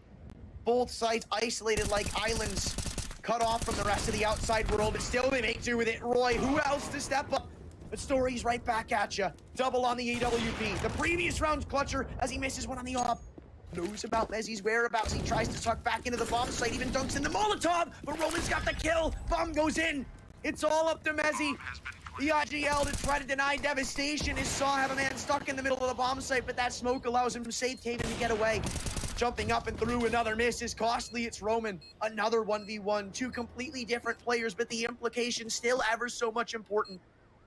No kit either for Mezzy, so time is of the utmost importance as he upgrades to the AWP, but Roman's not buying it. He expects Mezzy to be faking this out, even making footsteps, peeking deep! Mezzy on the AWP! The no-scope's connected, and we're going to overtime! Oh my god, when a hero was necessary, Mezzy steps up to the plate. There's no way he gets that no scope. There's no way he has time to defuse. Roman played it perfectly, but you just can't escape Mezzy's grasp. That is absolutely insane. Sigh of relief from some of the Fnatic players too. You could see the emotions setting in. Nikodas took a big, deep breath after his teammate was able to clutch that out for him. Mezzy, oh, he's going to be chowdered around on their shoulders if he can win this game for them. If they end up coming back in overtime to steal this away from Saw at the final hurdle, I mean, it's all literally on Mezzy. They'll be thanking him to the moon and back. But still, man, like, what is the answer now, Saw? I feel like even though you had map point first, you got to say to yourselves, or you got to feel the pressure starting to weigh on you. You got this big lead coming in. They just tossed it all away. I don't know if you got much of a better opportunity than pulling back that 4v2 that they just were able to get. So they did so much to try and close that one out. Story did so much, but it wasn't enough at the end of the day, and I wonder if that's going to come calling here. So far in the first round of overtime, that certainly could be the case. Nikodas has a smoke to extinguish, and Roy is able to step out towards side hall. Completely distracted is the entirety of Saul on the location of Nikodas, and in that distraction, he's able to strike free of charge. Oh, good angle though, and it's a miss coming through. Nikodas, maybe it wasn't a sigh of relief or more so a sigh of frustration. He's missed a lot of these picks that kind of costed his team a lot. And this could be another one of those rounds where it is a costly whiff, right? I mean, this is 3-on-4. Sure, it's still an advantage for Fnatic, but you could imagine the outcome instead, whereas if he had found that pick, instead of 4-on-3, it's 5-on-2. Unlosable, it would seem, for Fnatic in that situation, but now they still have a little more heavy lifting to do to clutch this one across the finish. I don't know if this one's safe and sound at all. I feel like Saw have done such a good job of pulling back deficits here, and this is an angle that Story really should thrive in versus an angle that Roy's currently playing. Gonna try and flush out the op into the crosshair, and Story nails it. One more lies right in towards elevator, common angle to cover, but instead just getting that utility down first things first here. Now a 3v3, make it a 2-on-3, and some missed op shots from Story could be punished, but no, Roy, you won't miss twice. He'll get away with it.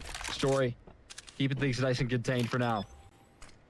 Bomb going down, not enough angles to worry about for the AWP in story, but still is able to isolate the fight on Faster. It looks like just maybe they will have cracked through it, knowing he's been timing. Pepsor, you've got to isolate the duels, but it's all a game of buying time. Saw are right back out in front. It's Hayes' Law in full effect now. But oh boy, what a time for it to start to rear its ugly head. And that was a beautiful pullback as well, right? We look at that one. We see the way things were going right there earlier for Fnatic. Roy stepping up with some nice opening picks, but it's not enough to pull it across the finish line. And Fnatic, they've had a lot of these rounds where things have been going so well early on, and the finish just isn't there. They gotta clean things up quickly.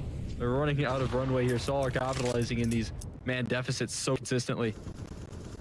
I still think so much of the pressure is put onto that one whiff in the middle of the site. Literally can't, it just won't get easier than that. You don't get op picks handed to you on more of a silver plate. But he just can't, he can't eat it up. He can't eat them up. He can't finish his food. Now finally it's some better news for the opper, but again, we've seen Fnatic throw away situations like this before, so the round is nowhere near concluded. Not too sure if that was a missed smoke or whatnot, but we'll buy them some presents to be faked out in middle and keep a couple of players on the B site right now for Fnatic.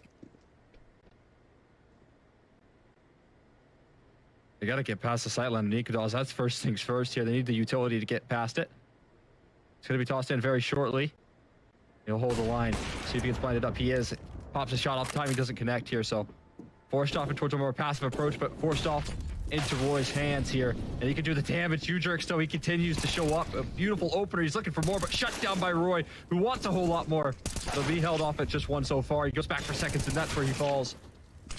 Uterus, though, 2 chances to the equalizer. He won't let them both fumble. Again, it's all up to the IGL in the 1v2 clutch. He pulled one of these out of the hat before, and he'll have to repeat history if he wants to maintain a tie game for Fnatic. But look at Saw on the reposition. He's read all of this. Lurked up through the smoke. Here's the footsteps sprinting back to the B bomb site. And the question is, does he want to make noise and give away that he knows? But you have to at this point. 13 seconds. They have no more time to transition back out. Smoke's going to cover the cross, but he might just spam through this. One bullet lands and Muterus falls. He might even opt to just run through it to try to deny the plant. Mezzy getting ready to pop up into the smoke and even flicks around. Dude, this kid is insane. The clutches that he's getting away with right now. He saved the game once, and he saves that round right there. Again, Mezzy constantly clutching here. How much can you ask of this guy? He IGLs, he calls the shots, and he wins the clutches. I cannot believe it right now. They are consistently calling upon him, and he is answering the call every step of the way. Mezzy, what a beautiful conversion, man. That is so sharp. And I said they'd be toting him around on their shoulders if they ended up winning the game off of that one clutch, but I mean, now it's double time, man. This guy is putting in every single bit of effort he possibly can. Calling these insane strats. The depth is nuts. The game sense is crazy. And even the aim is on point. What can you do to stop a Fnatic team looking like this, man? I'm not too sure, but they've given up a lot of map control again. I'm pretty sure I just saw like all the way up in middle, but then backing away to recover the bomb and pick a destination.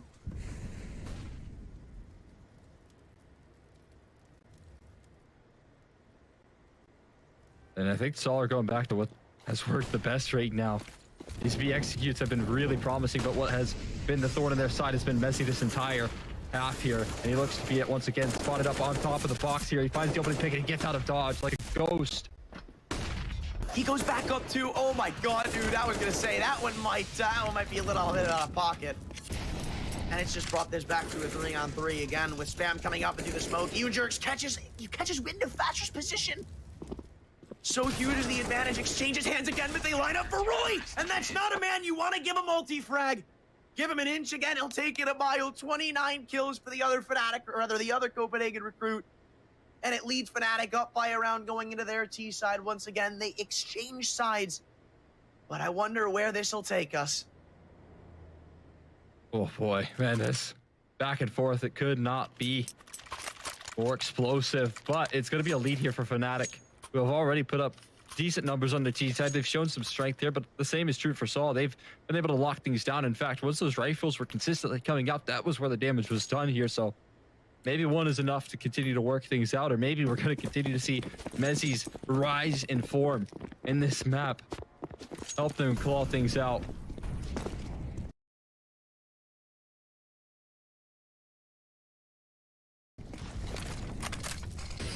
Fnatic, again, this just builds them that safety net of not having to play in this next round to try to secure themselves their playoff spot. Remember, again, I will keep telling you this until you get it through your heads. They win this game, and they're in. You'll see them in the arena. They'll be in the quarterfinals. Still not necessarily knowing the opponent between Big and Hence just yet, but still, you'll be guaranteed to be there. So, Saw, again, fighting against that, fighting for their own tournament life and tournament birth. U-Jerks is the one putting up the biggest fight of the bunch. Another ramp kill from the man himself. No surprise to me to tell you that, though. Fnatic, man, this is off limits. You just got to test the waters elsewhere, bro. Even if it's stacked up, I still think it's worth it more to go that way. You can't test U-Jerks. He has been an absolute wall, a barrier on this side hall position that you just cannot pass. And movable as he goes on the aggression. And like you said, it might just force their hand consistently on these P-side plays. They've got to be incredibly fearful of U-Jerk's positioning and his ability to punish any sort of ramp aggression. Honestly, alone for many of these occasions here. They're going to try this ramp, or rather B control here, where 3 players are close by. Tricky to win, though, is just aggressive positioning. Probably won't be clear, and they don't have Molly to deal with him either. Yeah, this is just Farmsville right now for Saw. An easy sweep of a CT round. Nikita's even missing an op shot, giving away the position. Dink comes through. He'll land one on a Muterus. But anything more is a bit of overkill as we tie it right back up. Saw are still neck and neck.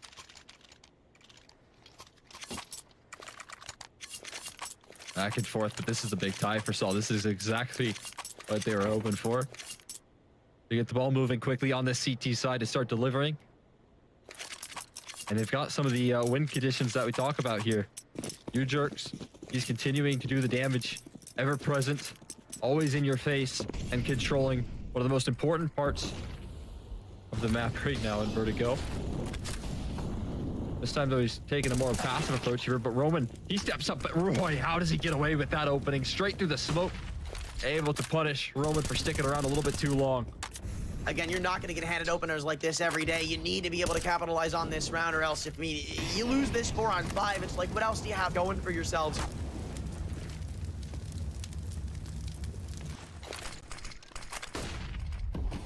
Well, slowing it down, I kind of do like this, and even rerouting, you do not want to test U-Jerks in this situation. Every single time this guy answers back. And they're just going to go for a B crunch again, this time with the advantage. And a lot more utility to use up as well, but Muterus shuts it down as quickly as it was back in play. The bomb spotted in the middle, and now they're going to position up against this. It's recoverable, and I think they understand that, so they don't hard commit to it. Instead, just backing down into the B bomb site instead. Try to assist the defense there. The timer's going to run thin here shortly. You got to make your move with only 1 flashbang, too. Less than ideal here. Good news is they do have some decent ground. Nigados claiming a lot of space, covering a lot of ground with his op tucked in towards sandbags. So you could have some sense of line of sight on this elevator position. He could allow for his teammates to scale up. Move on in. Slowly but surely. Start to test the waters here. 20 seconds left on the round. And I wonder if that's going to trigger some execution from Saw to try and go proactive. Right now the Molly's on top of the bomb site, so they can't plant. Even flashing in, yeah, they literally can't. I told you, man, the timer's going to get the better of them here, and they find no kills past that 1 right opener. They find 1 lucky kill through his smoke. Then it's all Saw. They just get steamrolled, and now, again, the emotions high for Saw and the pressure high for Fnatic. Another match point for Saw, this time on the flip side of things, the CT's perspective, where they had a very clean, convincing half in the first. Fnatic have to show up big just to hold on. This is scary territory here for Fnatic. Again, they have more opportunities to try and solidify their playoff berth, but this could be shut down. Saw can continue to show up. Just 1 more round required. U-Jerks in his prime location here. He's gonna dive through the smoke like he always does, but Roy gets it again. At the very least, it's a 1-for-1 trade, but we've seen these go sour for Fnatic already. It goes both ways, man.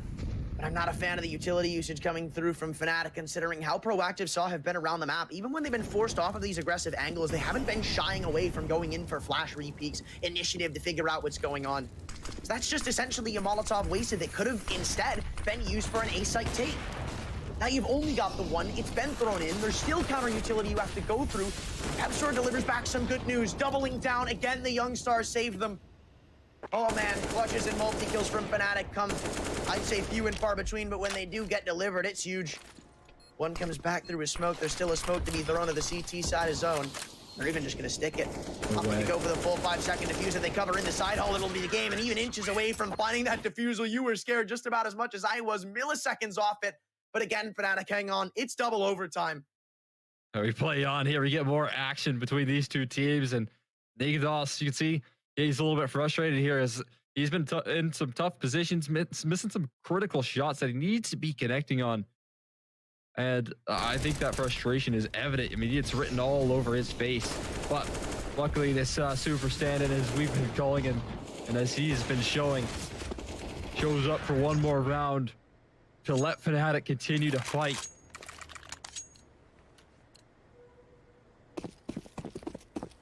A lot of that dog left in him. Fnatic aren't ready to give up just yet. Surprisingly enough, too, it comes off the back of a 1-for-1 trade on you jerks. Coincidence? I think not, man.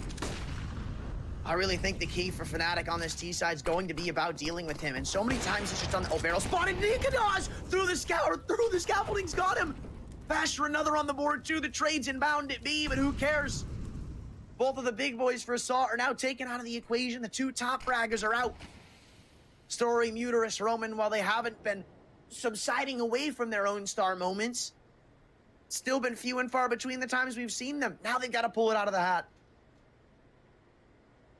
We're trying to wield the one way, but it's a risky game here. You can't stick around for too long because there's 4 players looking to turn the corner here, and no more peaks take place. But that's a great way to turn that frown upside down if you're Nikados. Can he find anything more here around the corner there? Roy finally going to go down. So rare to see him not have impact on the A entry, but this occasion, he gets quieted down to 0.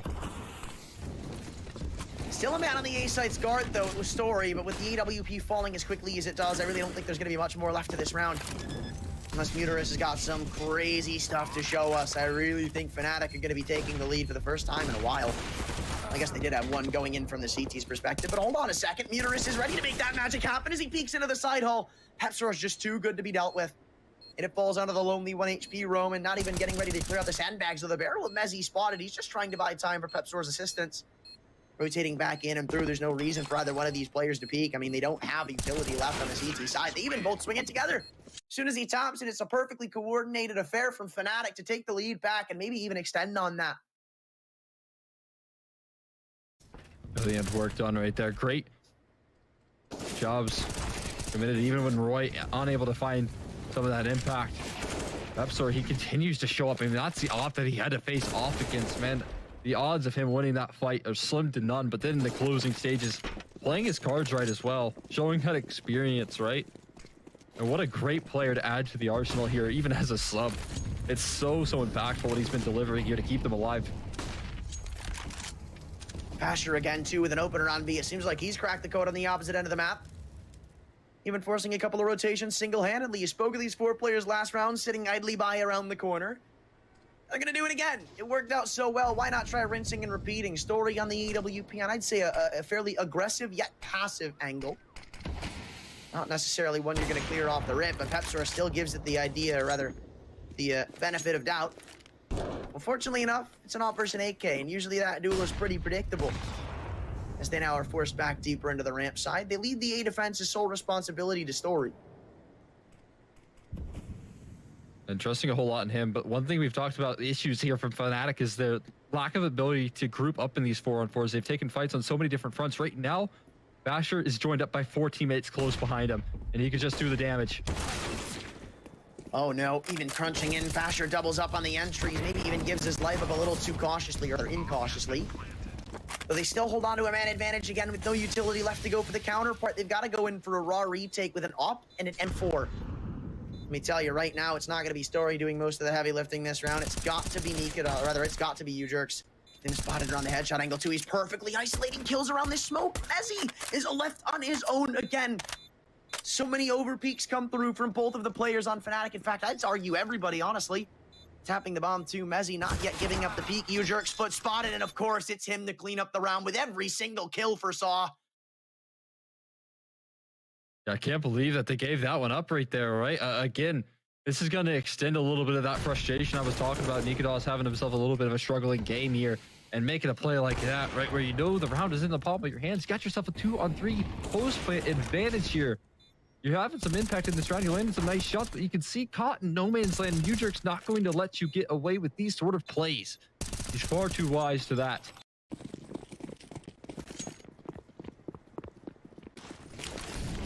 So apparently he's not just the ramp ruler. This guy's a jack of all trades. You look at him anywhere around the map, and he's got what it takes to farm you at any single avenue. It's not really surprising, though. Again, this guy is absolutely insane. And now he decided to be the ruler of middle. This guy is going everywhere, man. I mean, if you're playing as well as he is, I think you just got to. You have to be a player that's going to take initiative, be ever present, be in the faces of Fnatic at every avenue. And if you're going to do that, maybe that's the extra edge that Saw need to call upon. But Roy is given extra edge every last round on this A bomb set, it feels like, finding so many opening picks. And that's another one to add to the tally. Bomb already being planted as well. Ujerk skipped at a free kill, but a 1-for-1 really not what they were anticipating. Now it's a bit of a mowdown from Fnatic. Convincing this time. And they won't be giving up any over peaks. Just it's a retake. You have to. There's no reason not to. And with a full belt of utility, maybe he can cause some shenanigans, right? Smoke atop the bomb, molly deep. Nah, Nikodos ain't gonna have any of it. 20 rounds for Fnatic. And, you know, usually the struggle for Fnatic in this game has been the T side, the lacking depth in it. Remember, the first half, they only got 6 rounds. The first overtime half, it took them till the very end to get 1. Maybe with this, they can push it across the finish line. They squeak over to the CT side, arguably, well, actually not even arguably, just convincingly the stronger of the two, with an advantage. Yeah, this has to be the way that Fnatic closes now. Again, if you take into consideration the opportunity of closing out that 2v3, Fnatic, they realistically could have swept this half. That's not the end of the world that they have it. They still won it. They've redeemed themselves in the very next round, thanks to Roy's opening. We got to make good on it. The CT side has to be perfect. Got to close things out. Move on up here. Right, we've seen Saw with their fair share of series points now. Fnatic are going to try to throw their hat in the ring for one of their own.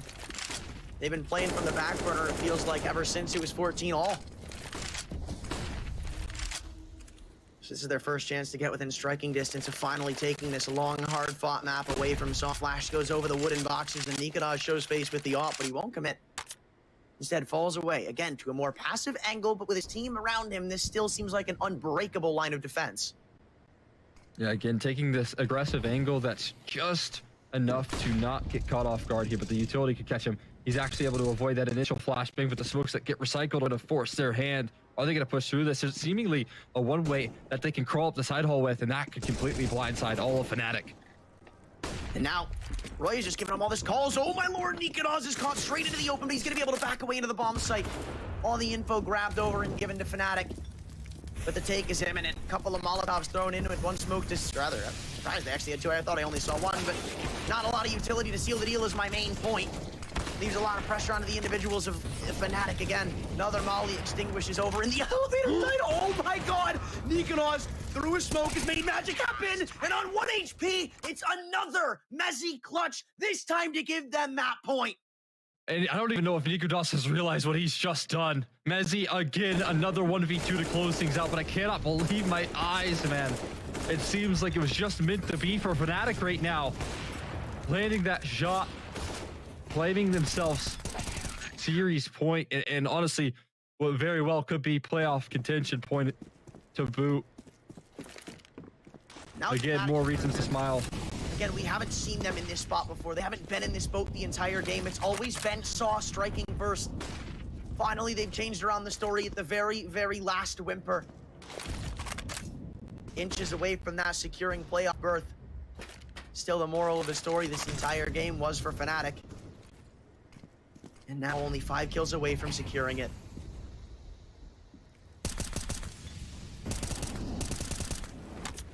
V1v2s and one lonely Mezzi on this B-bomb site here. An absolute rock. A steady hand here for Fnatic. Consistently delivering, and now It's just going to be a suffocatingly slow round here from Saw. Looking to make no mistakes. They're running up towards side hall, actually. This A side continues to be a target in Fasher. Target practice here from Uterus, who's going to find the opening pick towards middle.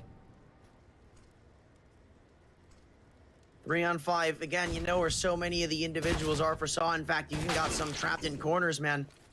But it's the kills not coming through that's really going to start costing in the long run. Nikodas, Pepzor, and Roy.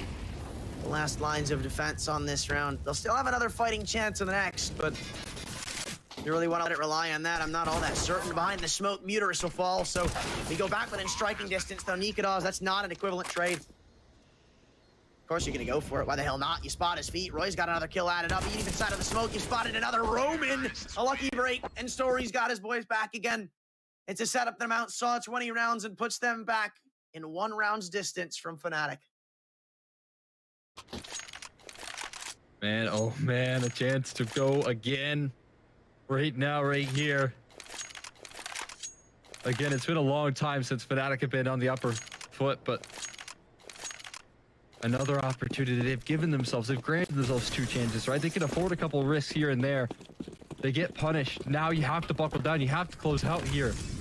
You had such an incredible T side half. It's hard to replicate that same success. It's hard to replicate some of these rounds that they're even getting away with on the CT side. So just getting the job done, it would be a huge sigh of relief. And they've been working for it so long, so hard. Been playing since this morning, man. They were one of the first teams to get their game in.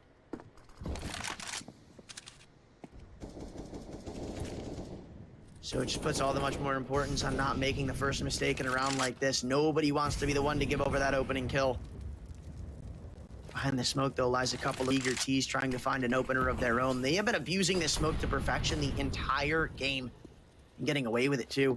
Jumping around, Roy doing it again could cost you your life, but no, they don't actually commit. Instead, it's Fasher committing to the opening duel, even getting pushed down in the ramp side. It's a trade 1-for-1. And Story's miss might be the biggest costly whip of the game.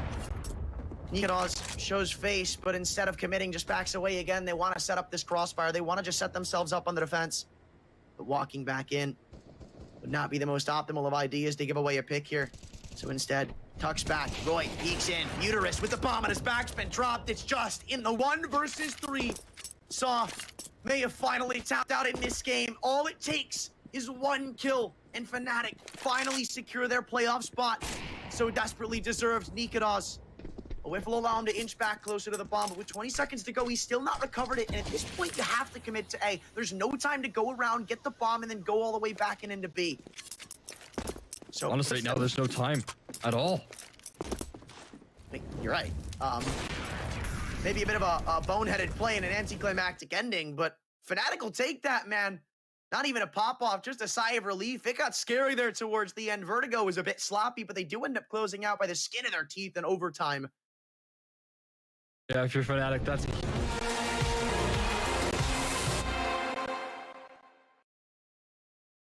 And if you're Fnatic, that's a huge sigh of relief in everyone's camp right there. Really good work being done from them. I gotta say, again, it was sloppy. It was an absolute slugfest between these 2 teams, but what matters the most is that they closed it out in the very end. And what that means here is, again, their playoff chances, I'm not sure if it's secured right now, but it does become a whole lot more likely that they solidify their position in playoffs with that victory over Saw. And this matchup versus Bad News Eagles becomes a whole lot less impactful for B&E, given their chances have just gone out the window.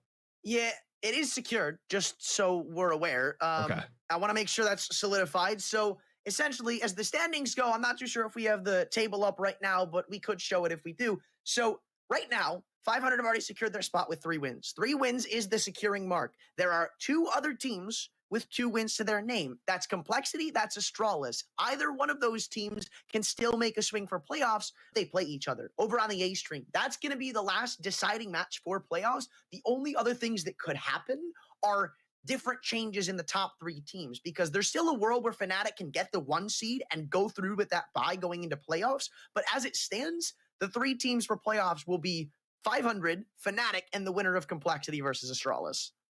Yeah, I mean, again, it's really lining up quite nicely here. Fnatic getting that position is so so phenomenal. Again, I saw so many struggling op shots coming through from Nikodas. I saw his frustration shining through and giving themselves a tough time there. But what I like the most is that even despite all that, Nikodas held his own. He even was the one that delivered that last round with a couple ulti kills. He had Rory stepping up, but what can't be understated is Mezzi's 1v2s, man. The amount of 1v2s that saved him the game. I mean, at 15-14, when he was in a 1v2, time was ticking. He had no kit. He had to pick up the op and no scope the opponent. I mean, I feel like there's just no world where Fnatic couldn't win that from that point on, right? It had to have been destined, and they do end up closing it out, which is so beautiful.